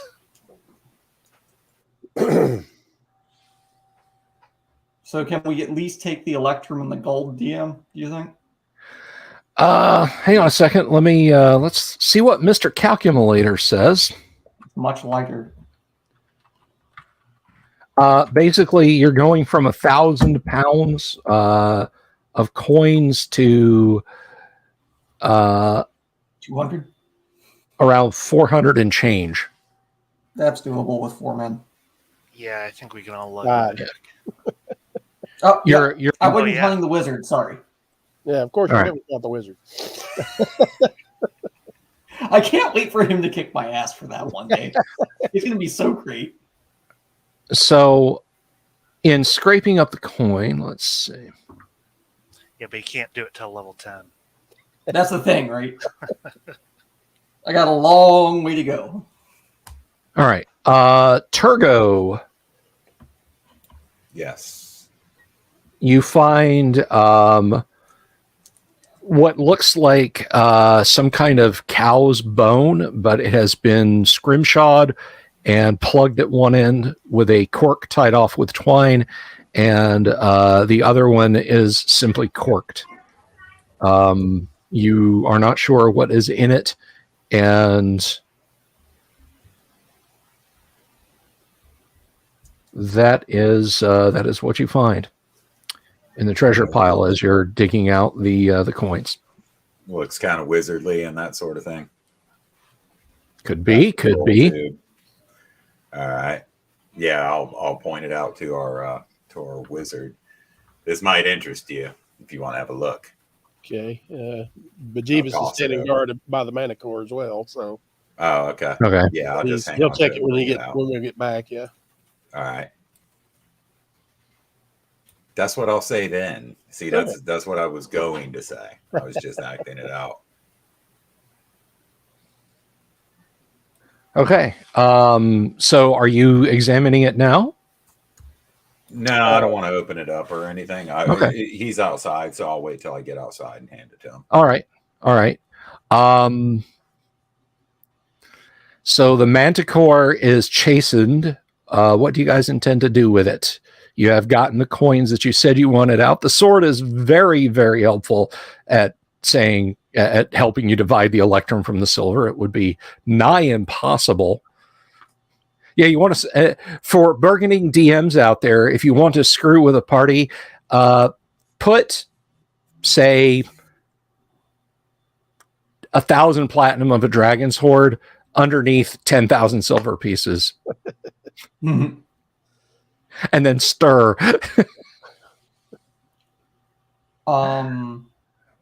So, Mr. Androgynous Manticore person, I won't claim to know your gender.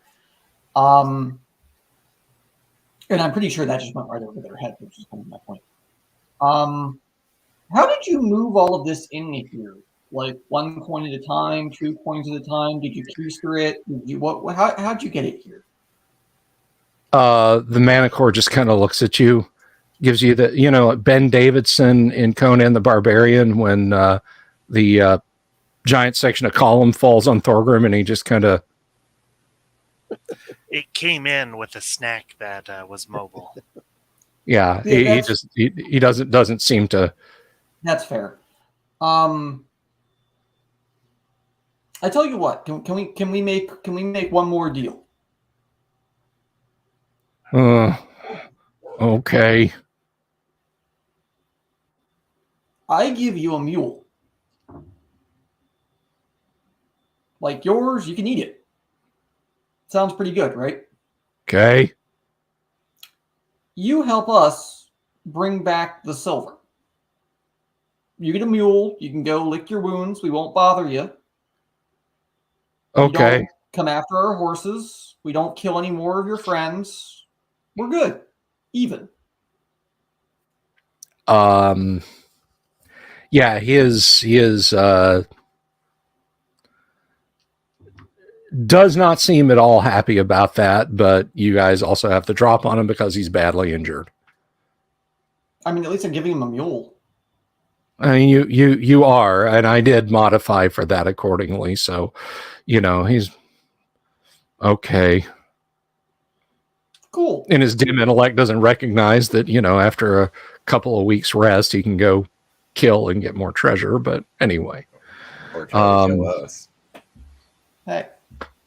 He knows we're here. We know he's here. All right. So, yeah, he very begrudgingly agrees to do it. Excellent. So let's see. While you're... don't you guys have a cart? We do, but we'd have to go back and grab it. Yeah, you want to get this all in one go? My point would be just to take sack of stuff, set sack on Manticore, have Manticore walk with us back. Okay. Manticore mule, have Manticore walk back. Okay. If that makes sense. He can carry that much stuff, right? It'll be fine.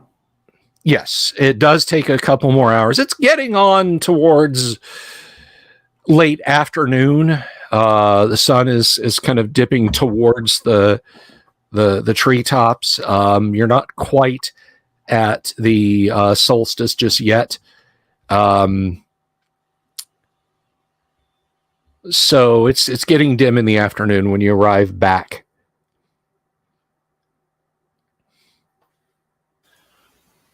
He regards his dead companion balefully and looks at you and says, "That all? Give mule." Yeah, I'll give him the mule. Unless anybody All can right. stop me. He No. breaks its neck with a couple of chomps. Its braying is horrible, and then seizes it in his jaws and slowly flies away back in the direction of its lair. Nice doing business with you. Thank you. Come again. It evacuates as it's flying.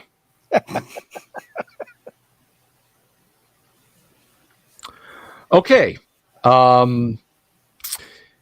So in and amongst the treasure that it pawed into the bag, you saw a small wooden box, perhaps 6 inches on a side.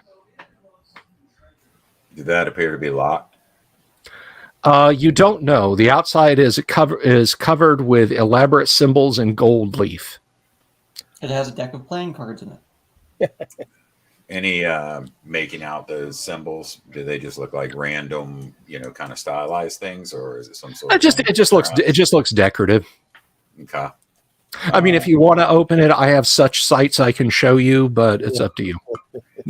It's not a Marchand box. I wouldn't do that to a low-level party. Maybe. Yeah, I'm gonna look it over. Well, I'd like to place it on something. First off, I'm gonna hand the scroll tube, if that's what it is, over to our wizard, and I'd like to examine that box more closely. Okay. Yeah, the box, it's got a simple brass latch on it and hinges. I'll check it very carefully, visually, I suppose, and run my hands over it and see if I detect any sort of trap, perhaps, or a false bottom or something like that. No, nothing like that. All right, I'll carefully open it up. Okay, it is packed with straw. There is a glass vial inside, or crystal vial or something. All right. I'll blow the straw away and then grab the vial, assuming there's not like centipedes or something crawling around in there. No, nothing like that. All right. Yeah, well, you have a vial. Okay. And I'll ask the wizard, what do you make of this, mage? You'll take a look at the tube. Oh, the vial. Okay. Check out the vial. It's a half pint sized bottle with some kind of liquid in it. It's a half pint sized bottle with some kind of liquid in it. Great. I don't know. Thank you, Sigourney Weaver. Well, since we only have one, potion miscibility won't apply. I guess I'll hang on to that if nobody has any other. Does Bejeebus notice anything about the writing on the box? Oh no, it's not writing. It's just okay. A gift box or something like that. I mean, who knows where the Manticore has got this, and okay, whether or not they knew what was in it. Yeah, I'll put that in my pouch if that's cool. I have yet to write something cool on my character sheet, so. Well, there you go. Now you have a bottle with liquid in it. And it was later that night that Turgo drank toilet water. Yeah, a potion of diminution.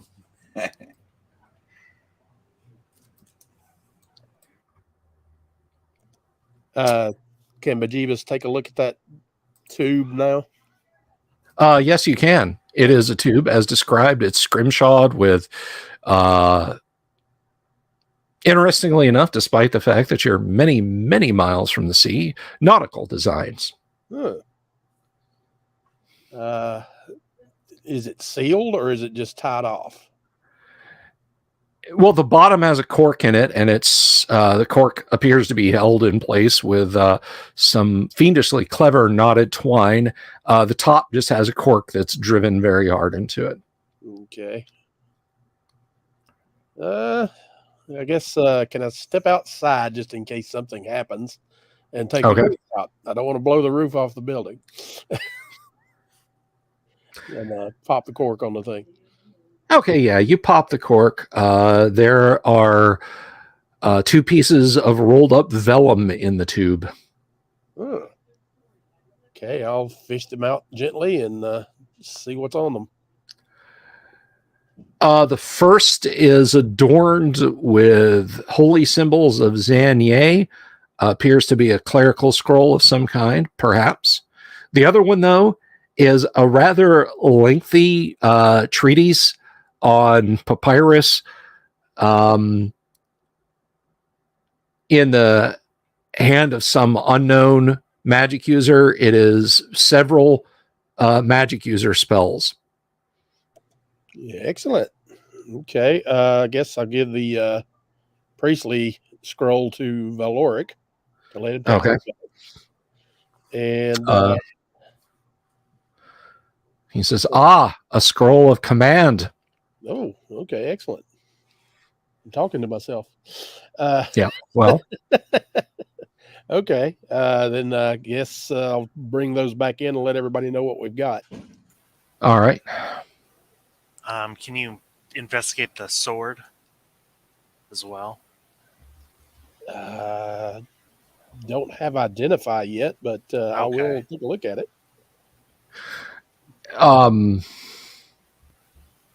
Just to see if we find out anything else that we don't already know. No, there seems to be some intellect about it, and it knows exactly every bit of treasure in the room. And it lights up. Yeah, and like all magical blades, it does shed light when it's held. Try asking it what it does. I mean, you may as well, right? I actually, well, yeah. Here's the gloves. I'll pick it up. Yeah, you hand me the gloves, I hand you the sword, and I'll get my bonuses and go back to doing stupid amounts of damage. It's a bastard sword or a great sword or It's just a long sword. it's a long sword. Okay. It's not that long. It's a long sword over in Greyhawk. Okay, the sword doesn't really speak so much as it kind of gives you moods and sensations, but it's definitely driven by at least an average intellect, but seems very humble. Doesn't seem overwhelming, like it wants you to, go and murder the firstborn in every house on the day of the moonless night or anything like that. It's, seems to have a purpose and will humbly serve you as you allow it. Excellent. It is a good sword. It is a good sword. But what it can do is detect precious metals, kind and amount, in a 20-foot radius. It is neutral in mean. Any other aspects you're going to have to either get identify cast on it real soon or take it to a sage or to a bard. We can do that in town.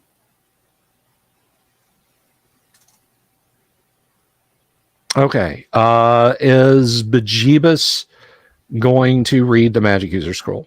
Yeah, he's going to take a look at it, and if he has to cast read magic, he's going to have to study that over the night. All right. As soon as the morning hits, if we do want to try and identify that sword, we need to bail now. It's an issue of hours. Yeah, I can just tell you, you're not going to get to the city of Greyhawk in hours. Yeah.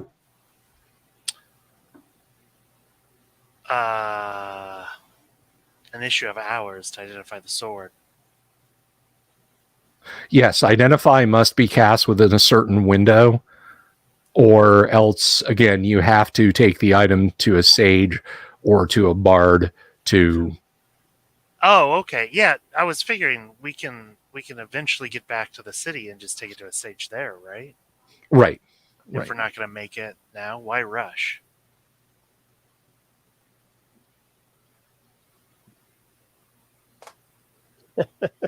Okay, I think that's an agreement. So Okay. So yeah, do I need to cast read magic or? You will have to cast read magic. Okay, so I'll have to study that overnight and then do it in the morning, I guess. Okay. Does anybody else need any healing before we get our rest? Not I. Okay. I'm down 3 points if you got it, but Yeah, I can do it. I got Sure. one left. RD8. Hey, you're full health. I got 4. excellent.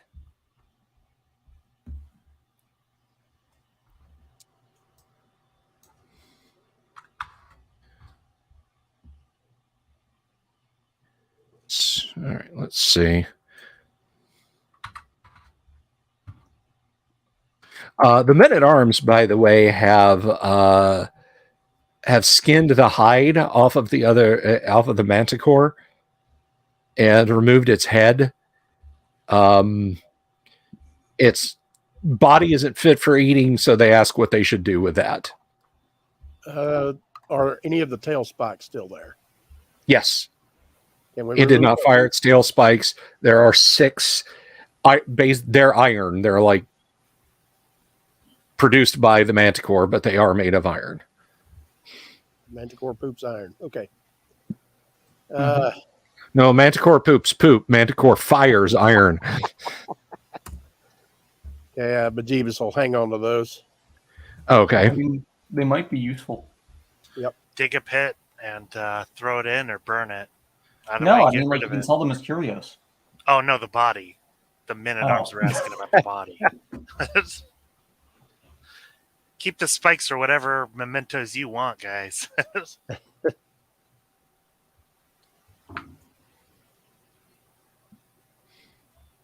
Okay. I wonder how much a Manticore liver would be worth. Well, I mean, you'd have to take its parts and pieces, anything like that you wanted, back to the appropriate place. And that's repulsive. Livers were There was a point in our history where the liver was actually the most valuable organ you could get from an animal. Sure, but imagine lugging that thing around for like 2.5 days. Just be that big, it'd be fine. Yeah. Put it in the Nice backpack. and, nice and juicy. Throw some onions in there with it. It'll be all right. Yeah. Yeah. It all comes back to we should have gotten salt on our last visit so we could start preserving things. Put it on the list. Barrel of salt. Barrel of this is salt, right. barrel of oil. Okay, so the men-at-arms are more than happy to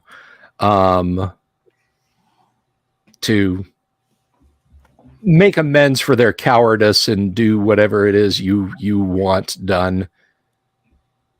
As far Valoric will bandage up any of their scratches and wounds that they got in the fight as well. Just to they did get a little nicked up. Good job, boys. You're back on the payroll. If you take a bite of its heart, Yeah. a real warrior would do such a thing.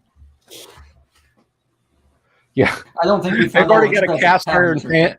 They've already got like a cast iron pan, some sesame oil and flour out there. They're ready to.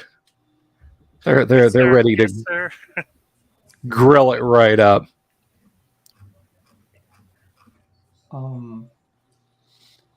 So it sounds like we want to end the session by heading back to Greyhawk. Is that about right? No, we've still got a good 50 minutes left. Unless my players can, themselves are gonna. We can go poke around some more stuff. I was expecting to die in a building today. Okay. Yeah, as long as this treasure is properly guarded, and that guy doesn't have time to heal up and come back and steal it while we're not looking or sleeping or something like that. With his other buddies. Yeah, from the Manticore City. Right. Mm-hmm. I'm content with letting the men-at-arms guard it for us. It's too much to not have I two agree. people guarding it. Hmm. All they do is Voted run for when you we too. get in the dungeon anyway. Those guys are fairly worthless. We can promote them to the Paymaster Guard, and we'll make sure they never see frontline combat again. And if they fail at the Paymaster Guard, they can have the Pain Master Guard. Exactly. Presumes you'll find them if they fail. I'd like to think I just have a pickaxe handle at this point, and one side says Leo and the other side says nerd. You keep coming back to that. Did something happen that you need to work through? I'm just. It is This is- okay. So, have any of you read the Witcher books? No. No. Okay, No, so no. for those that have, my favorite dwarf in the series talks about how he grew up with his grandmother. And whenever his grandmother would punish him, she was such a mean, angry old devil that one day she was nice and gave him a honey bun as like a gift, right? And he dropped it out of shock. So then she beats him with a pickaxe handle and then gives him another one. And so in my mind, all dwarves do their discipline via pickaxe handle. Well, no, but anyway, that's. The Sorceress dwarves use an axe handle. It's a cultural difference. All right, so you wanted to die in a building, is that correct? Something to that effect. Okay, That crazy just checking. tower right. you were talking about was pretty interesting. Damien was asking me, are chain devils even in 1.8? No, they're not. Not to the. Unless, of course, Titavilus orders a couple of imps to start sending letters out to people saying, "Hello, friend. I am glad this letter reaches you. Good fortune will be yours if you will send 10 copies to friends of yours and include 1 silver noble." Those are the only kind of chain devils, as far as I'm aware of. Those letters have to be horrible in a fantasy setting because the curses are real. Exactly. There's just like a Gia spell on the letter. What are you doing? That silver piece is all the money we have for the month. I have to send it. But conversely, the postmaster is like, you think the U.S. postmaster is brutal? I think like that'd be the greatest way for a wizard to just passively get rich. Sending out cursed chain letters in D&D. Hello, this is Happy Dude. If you want to be happy, send 1 silver piece to this address. See, that's what level 1 adventurers stop. That's the kind of evil villain level 1 adventurers stop. Yeah, exactly. We're not sending you guys after dragons or evil wizards or to rescue princesses. Someone has been mass sending through scrying orbs all over Greyhawk this message. If you want eternal happiness, place a silver piece outside your front door. Oh, Damien was asking because the Hellraiser joke earlier chained. Yeah, I guess, interesting book, The Hellbound Heart, because Barker's Cenobites, it's kind of hinted at in the first movie that they're angels to some, demons to others, and then he just kind of turned them into BDSM Freddy Krueger for the rest. Well, I shouldn't blame that on Clive Barker. I should blame that on the ever increasingly bad directors who directed the movies. Until they got to some that were so bad, it was obvious that they were just studio ashcan efforts to retain the rights to the Hellraiser brand. It's like, oh, we're not trying to make a movie that's, worth a damn. We just want to make it so we can say we made it and nobody else can get the rights. Anyway, to move on, the next morning comes. Mr. Magic User, do you wish to read the scroll? Yes, please. All right. Let me just make that Gygaxian check that 10% of all scrolls are, in fact, cursed. But not this time. On the scroll, find familiar, rope trick, blink, telekinesis, and glassy. Cool. And I will give you guys like the full treasure count and all that and so on and etc. Over in the Discord, which, by the way, viewers, if you're not on our Discord, you're welcome to join us over there. Let me just I'll set a quick invite. And future people, if you're watching this and this invite does not work, ask around.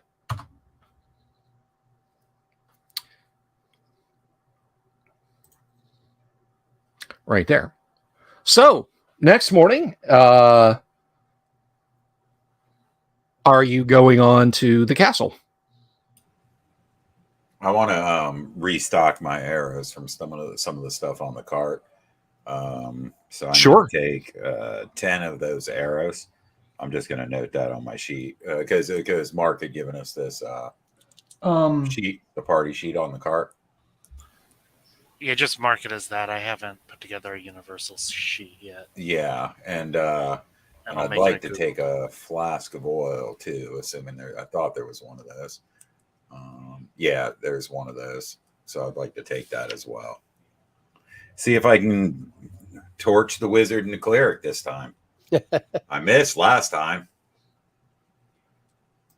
Okay. So you make the quarter-mile trek to Castle Greyhawk from your extended stay encampment. Nothing jumps out at you, and the great edifice seems as welcoming as it always does, which is to say it fills you with an existential dread and you want to turn and run, but we got to prove that crow wrong. Exactly. Where do you wish to go? What do you wish to do? I think tonight, we want to investigate the Tower of Sorcery or the Tower of Magic. The Tower of Black Magic, yes. Tower of Black Magic. Is the tower still open? Yes, it looks exactly as you left it. So we found that portal room. I don't know exactly how to describe it. That was interesting. I don't know if Lynx knows it's an elevator. You're not unfamiliar with platforms that can be raised up and down. Usually it's, mules or some minor magic spell. This is a bit outside of your pay grade, as it were. I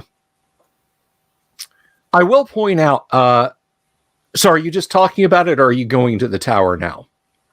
I think we're still outside. Okay. All right. I didn't want to just assume you'd gone anywhere. Yeah, I assume maybe this is on the way there, maybe. Okay, that's fine. Oh, good. Wandering monster encounters I can roll while you're going. Please continue. So, let's go down, go there, take a left, head into the elevator, and then go back down to the first floor?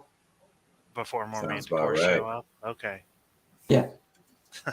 You guys are going to disappoint our new viewers and not just go down the cistern and see all the Dwarven Forge I have laid out. All right, I'll build out the map for other floors later. Do you want to go murder orcs instead and just have us keep grinding through the same hallway over and over? No, I'm just kidding. I can show this to folks even if we don't get there. So for our new viewers, as the players are approaching, we do a little Dwarven Forge and miniatures layout, and as you can see from the knocked over minis, my wife's cat has been through.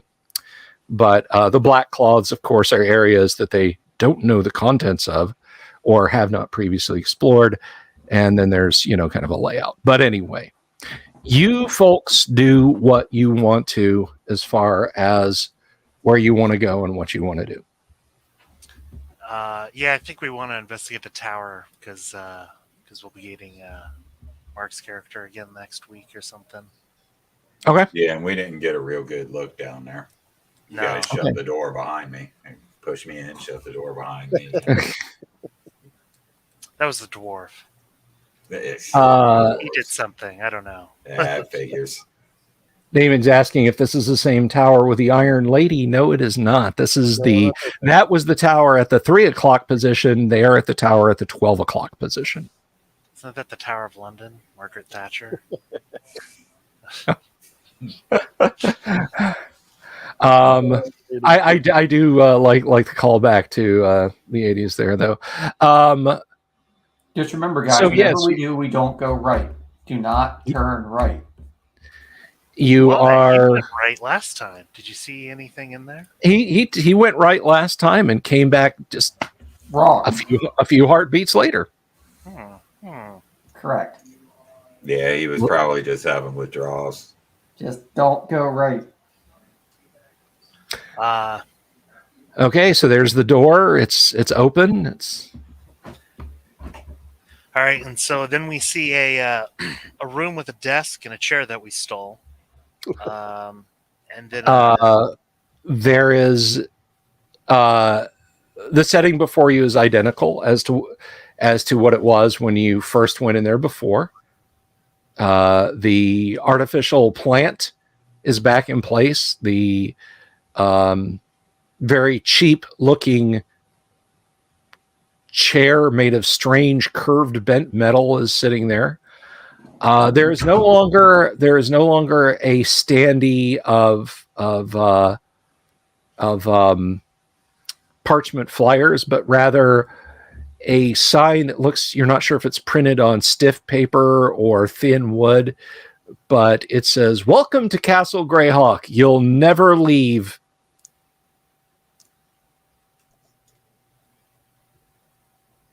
obviously, such a great place.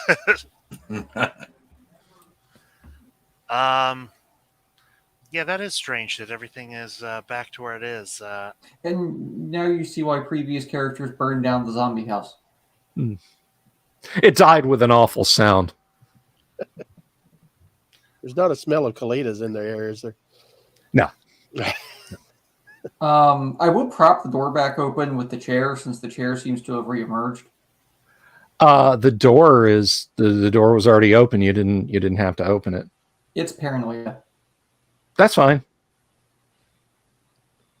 No, this is Dungeons and Dragons, not paranoia. I'm clone 24601. You think Crossover.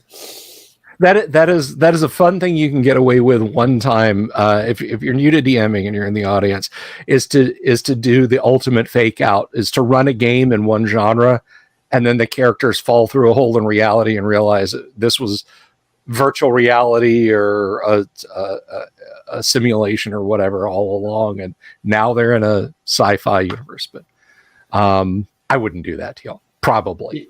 You have to have all their character sheets pre-written up, though. When I say probably, I mean there's a more than even chance that I might, but more than I'm willing to admit.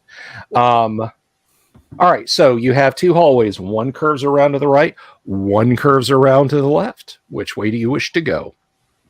Is the elevator to the left, or is it in the room that we're in? It's to the left, and then there's a room, and then the elevator. Okay. And of course, there's the path around to the right.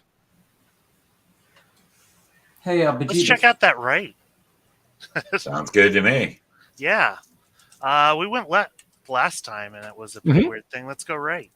Mm-hmm. Turgo, do you want to scout ahead? Sure. How far ahead are you getting, Turgo? Yeah, I think we've basically settled on 35 feet. If there's a okay, you'll have to. Yeah, you'll be almost all the way around the party scouting ahead that way. You leave and you start walking, and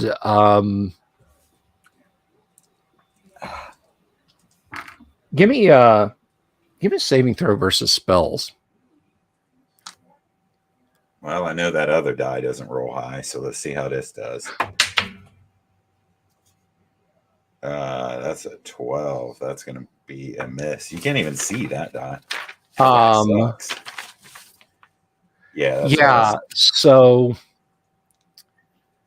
you get around the curve of the hall, and there's all these voices whispering at you from the darkness. You can't see anyone. You hear, it sounds like somebody's leaning forward and whispering in your ear. And you turn around and they're not there. And you can just barely make out what they're saying. And as you're approaching the curve, now everyone else, you've started walking now because Turgo has moved out of sight. And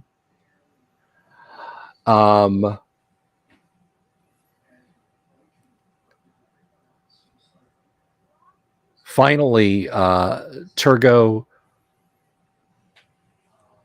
there's a hooded figure wearing armor that has great rents in it, intestines hanging out of one side. One hand looks like it's hanging just by the sinews. Hood's pulled over its face, and it just kind of shambles forward out of the darkness. And it slowly reaches up with its good hand, pulls the hood back, and it's your own dead face.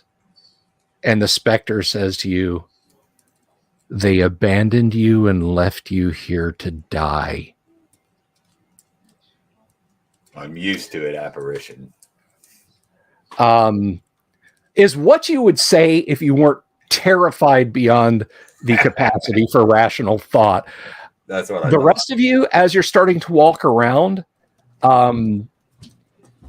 you hear this, and it's strange because it sounds like it's coming from half a league away, but it's definitely in front of you.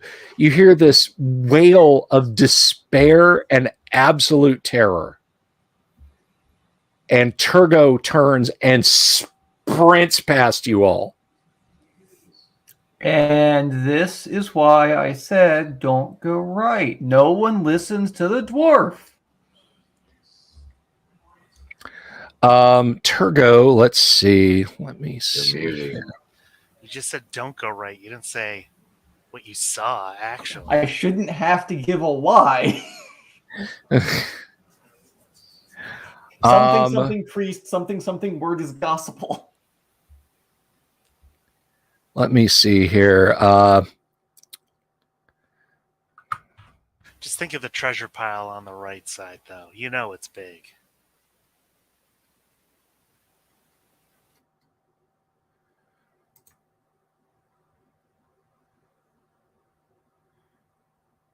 Roll percentile dice there, Turgo.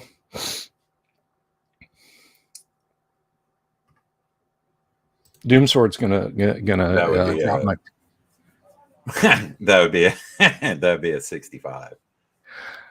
Okay, yeah. When Turgo goes sprinting by, he's not holding anything. Just he's bare. He's like just absolutely. Let's see. So fastest rate for them is spell. Oh wow. Okay. So yeah, Turgo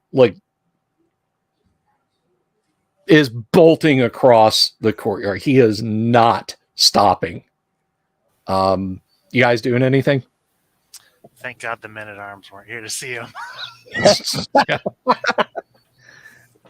Can whole person stop him from moving on, or will it? Yes, it will. Doomsword, roll initiative, please. I'll go after him normally, I guess. Of course, that'd be a 6. Okay. So let's see. So now we get to have the fun with. So Turgo's base movement is 12. So that means 12 feet a segment.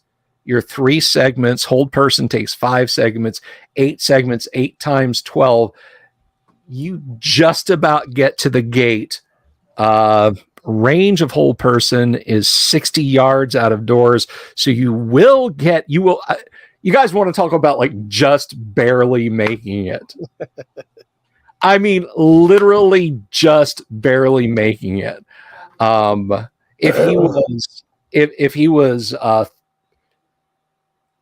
60 more feet, he would be out of range. Or if he had just a little bit more movement across the courtyard, he would have gotten that 60 more feet. So now, Doomsword, give me another saving throw, and this is going to be at -2, I think. All right, here comes the nat 20. No, a total of 9. That's a fail. Okay, yeah. So, yeah, Turgo just kind of stops and skids in place. Yeah, it's got you now, Turgo. Nice It got you. Yeah. Well, I mean, you don't know with your friends or whatever, but now it's just like the sunlight is no help. It's got you. That placard, you'll never leave. It was absolutely right. Good thing they don't have sand in this thing. Turns out this was Call of Cthulhu. This is the revenge right now. That's what he was talking about, switching games. Okay. You cast hold on Turgo. Turgo is stopped. Literally, he's got like one hand on the gate to leap around it when the spell hits him, and he is held. I guess let's tromp on over to him and see what he saw. Do I see anything down the hallway, by the way? To the left or to the right? No, because he ran past all of us. Did I see anything past him? Well, Everybody else was off casting spells. I was standing there. Oh, all you can just see like where the hall starts to curve around to the right. If you want to see further, you'd have to go around that way. All right, I'll go back with everyone else. I was just making sure nothing was chasing him. Like if a specter. Oh yeah, no, nothing. Floating Yeah, down the hallway past us. I didn't want all of us to be like, yeah, sure, let's run out in the courtyard. It'll be great, and then turn around and that'd be bad. No, nothing was chasing him except his own the feelings of mortality. All right, so hold person duration is 4 rounds plus 1 round per level. Let's see. So that was probably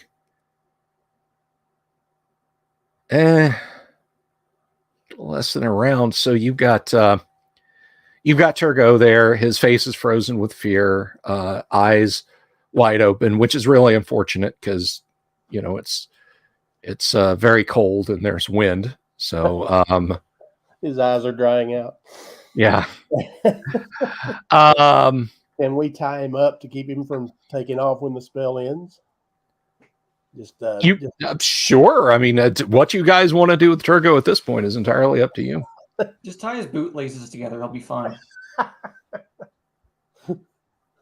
Well, it's the morning still, right? Let's. Yes. I guess we're just taking a late morning, so we could get a chair and wait for the spell to wear off, or get the chair out of the foyer. Yeah, exactly.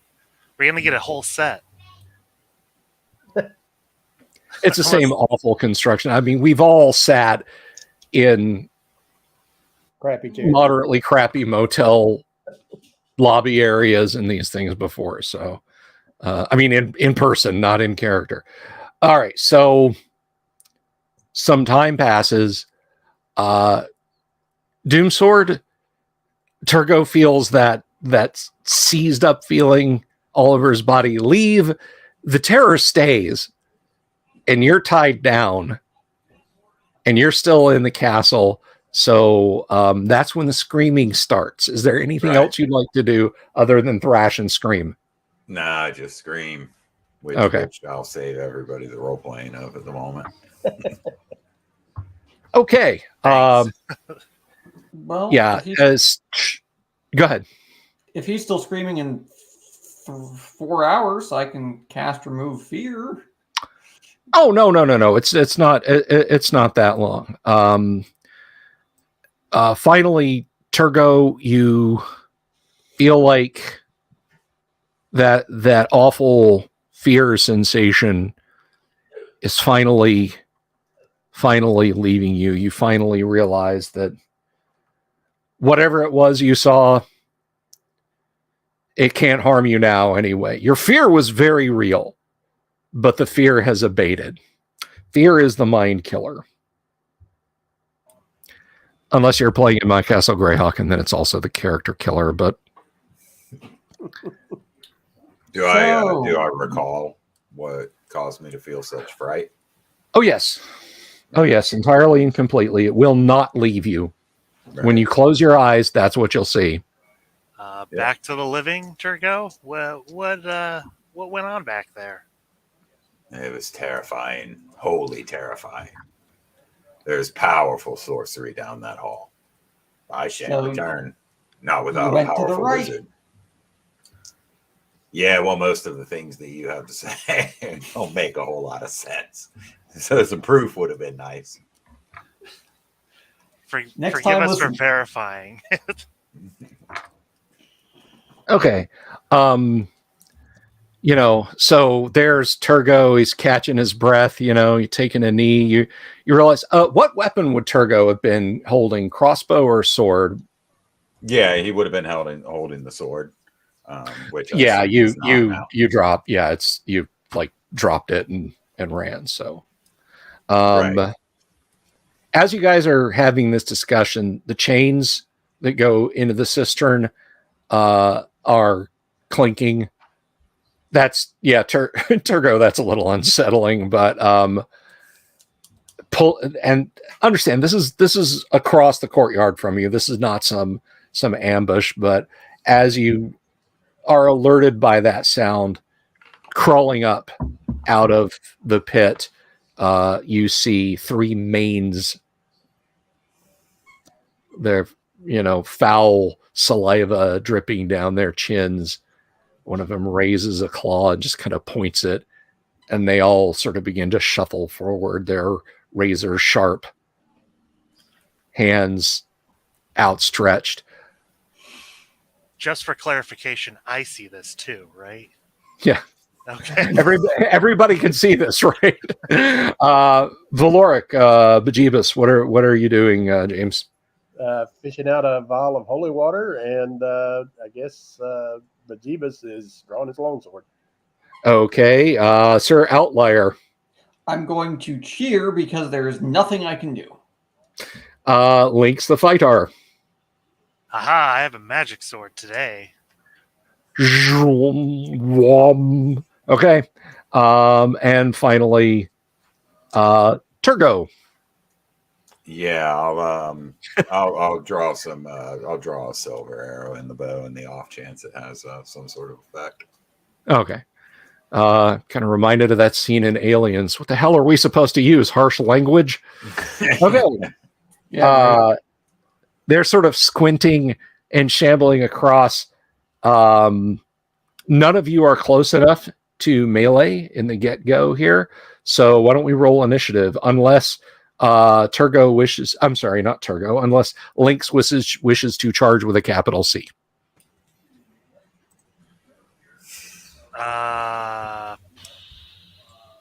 Yeah, let's do it. I'm charging. Hey, this is a defining moment. Mm-hmm. I'll regret it, but All right, make your attacks. Attack. Where'd I get the chart? It's skinny, sallow little body. Hit AC 6. Oh, absolutely. And that is 6 damage at least. Anything from the magic part? Yeah, you slice down through it. It is like cutting through rotten cloth. This thing just coughs up a belch that reeks like sulfur and otherwise dies soundlessly and begins to crumble into ash and foul-smelling smoke. That's more like it. Turgo, you said you're taking a shot with a silver arrow because there's there's two others there. So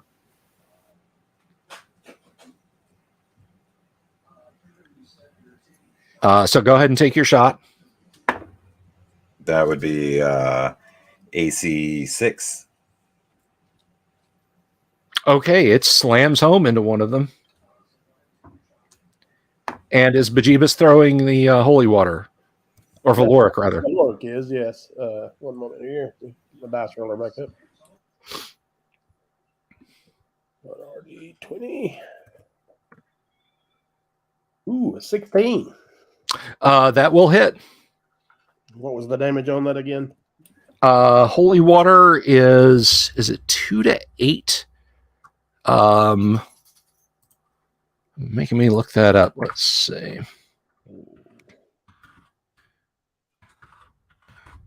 Easy to find because grenade only shows up a few times in the Dungeon Master's Guide.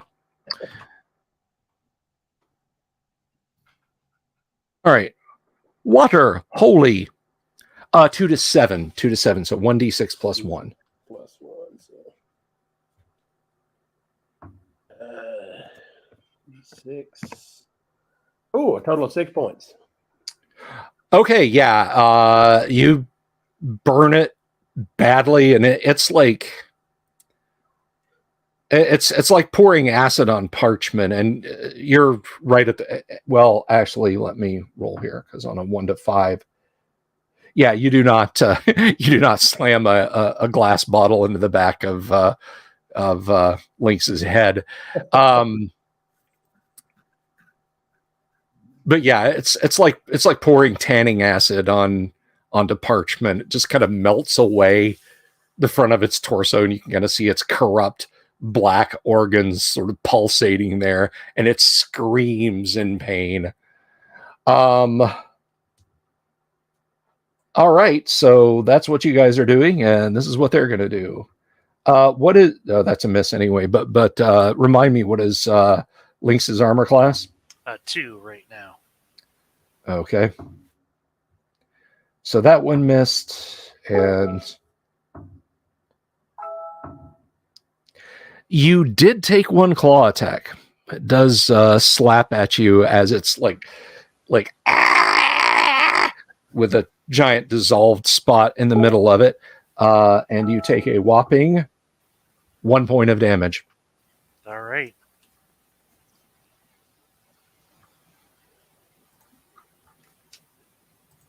Okay. Rest of party. What does rest of party do? This is declarations for the new round, by the by. Oh, well, I'm finishing off somebody. Yeah. Last one. More holy water. Okay. Average. What is Average doing? Just standing back, going, "Go team, go team." I just thought of this. I guess I'll cast my 1 useful spell, protection from evil. All right, excellent. Better late than never. Turgo. I don't. Seeing that the arrows are ineffectual, I'll do nothing. Okay. Let's go ahead and roll initiative then, and Doomsword, go ahead and do it for the side since you're got nothing to do there. That'd be a 5. It is a tie, but their little claws are going to go first because natural weapons. That is a miss, and a miss, and a miss, and a miss, and a miss, and a miss. I need to switch back to the big Jim Dandy. Okay, they all missed. They all like claw at your armor and scratch at you ferociously and bite and try and harm you. I'll harm you. All right, counterattack. Got an 11 with the oil or the water. Okay, let's do a splash on that. Let me see. I'm going to go over. And I hit for 6 damage as well. Sweet.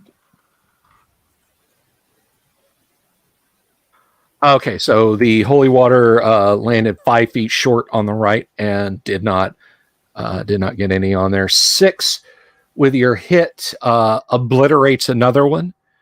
There is but 1 left. Final round of combat. what do you guys wish to do? Going around the table. The fiend shall soon fall to my blade. One more flask of holy water. 6 rounds later, it had killed all of them. It was the damnedest thing. It only had 2 hit points left. Oh, Well, man. Lynx is now blessed or protected. Protected from evil. So against, these are demon kind.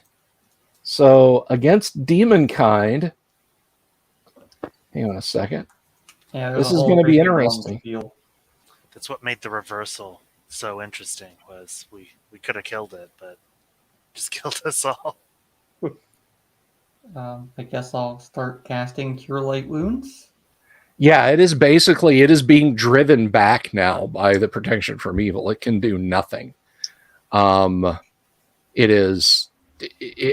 wants to, it's not like turn undead, like, you know, it's turning and fleeing. It's just kind of being hedged backwards, like, Does it count as disengaging? No, because it still wants to get at you and rip at its throat. It's going very unwillingly. But you know what? It's a new round, so let's roll initiative to see whether it gets hedged or you get an attack first. Who's rolling? Why don't you go ahead and roll it since you're right there? 5. You will go first. This one's been rolling good for me. Hey. Only 2 damage, though.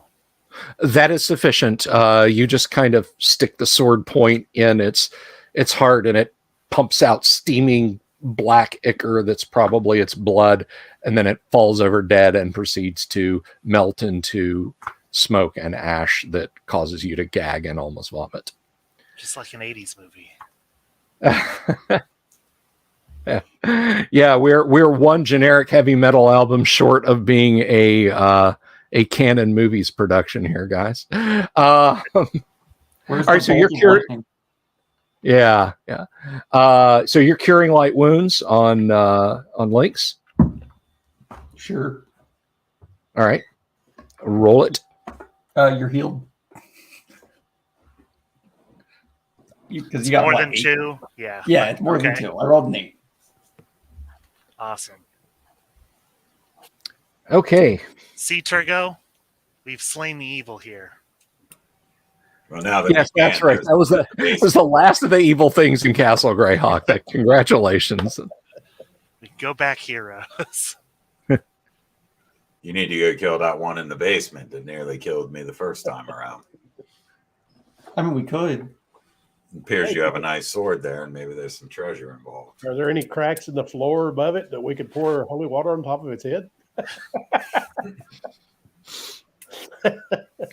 Now, my new plan is we're just going to dump oil down that cistern and then light it after a couple of days. We're just going to come here with a cement mixer full of oil and just. How'd you defeat Castle Greyhawk? We turned it into a parking lot. Lots of transmute rock to mud, lots of move earth spells, lots of earthquake spells. What happened? We just buried all of it. Just one wall of stone after the other. Okay, guys, we got about 10 minutes. Anything you guys want to do in the in the wrap up? It's definitely time to head back at this point, I think. Yeah.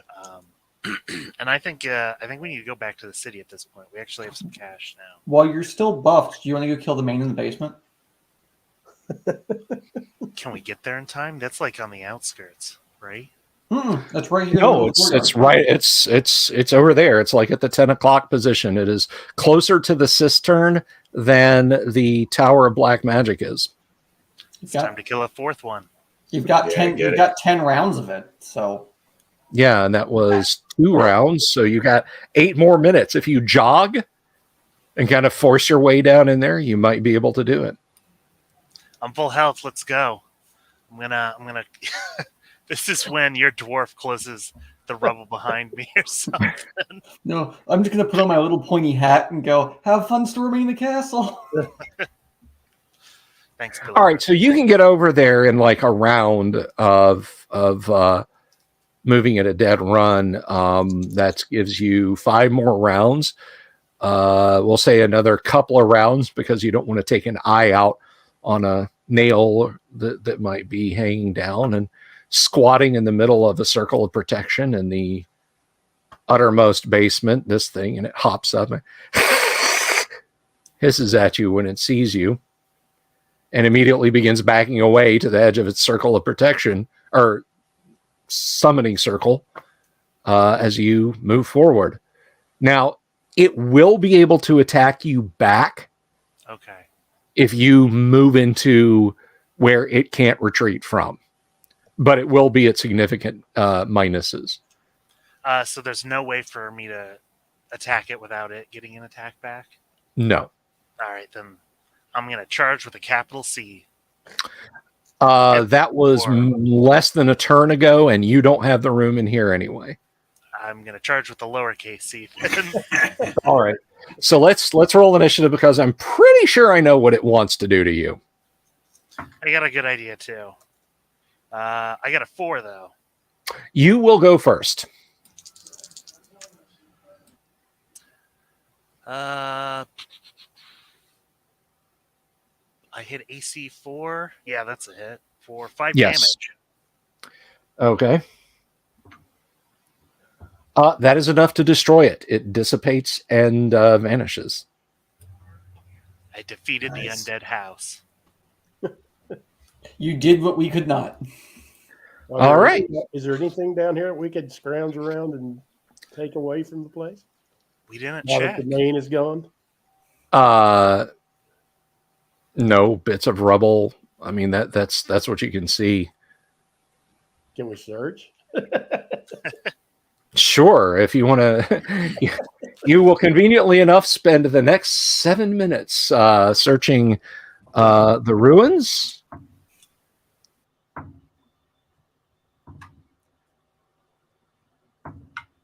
I'm not rolling secret doors checks. I'm rolling to see if the upper floor collapses in on you because you're poking around underneath a burned down house. I'm going to state that I'm standing on the outside of the building. That's fine. Yeah, I killed the main. I'm out of there by now. Okay. What do we do? Leave Valoric and Batibus to look, or are we sending the thief in? Now, Valoric's standing outside too, so. Okay, so it's So Batibus Bejeebus. is just the- Yeah, he's an elf. Did Turgo go down there? Yeah, I ain't leaving another elf over there. All right. And I'm the searcher, whatever. They gotta trade their little elvins. Okay. jabs at us. The conspiracy for how we kill you once we get out of here. That didn't work out for the first elf and half elf. The elf died and the half elf died trying to pull him back. There was a first elf and a half elf. Now you tell me. Yeah. This might not work out so well either. Both of you give me save versus paralysis. Oh boy. Let's find the dice roller here. I survived for a long time with only 4 hit points. Oh, Yeah, that was a nat 20. Whatever. Oh well. Okay. I got your Jesus saving says throw, bye. I Bill. got a 5. I saw that. How many hit points does Bejeebus have? Not very many. Remember, he's only a 2 and a 1, so that's his health is hit points. He's got 9. Okay. Well, the good news is this. First of all, Turgo takes 4 points of damage as you're like, hey, is that a secret door? And you grab a plank and pull it, and it's a load-bearing piece of rubble. So Turgo takes 4 points of damage as planks and wood and such like shift and collapse on you. Bejeebus takes 9. So Bejeebus is unconscious at 0, but not dead and not bleeding out. So Bejeebus, you look over and you're like, don't touch. And then that's the last thing you remember. Okay. You come to. I'm assuming you're dragging him out, Turgo. Yeah, I was gonna ask Okay. if stuff's still falling, or can I like grab him and get out of there? You'll have to get out right now because you can hear like Yeah. creaking and shifting, and you know the. If I don't have time to grab him, I'm not. But if I do, then I Oh no, will. you've got time. You got time. All right, cool. All right. One's This is better my than- Castle Greyhawk dungeon, and therefore I put this house in there. So you guys have literally shivered me timbers. So you make it back outside into the open air. The ruins of the zombie house kind of shift and collapse down a few feet more, probably completely collapsing the space where the mains was. The brave idiot gets 2 hit points back. Okay. To clarify, so the passed out brave idiot gets. All right. Well, Alaric will do Turgo then. I was going to do. You get 5 back. That's perfect. All right. So it takes about 20 minutes for Bejeebus to come around.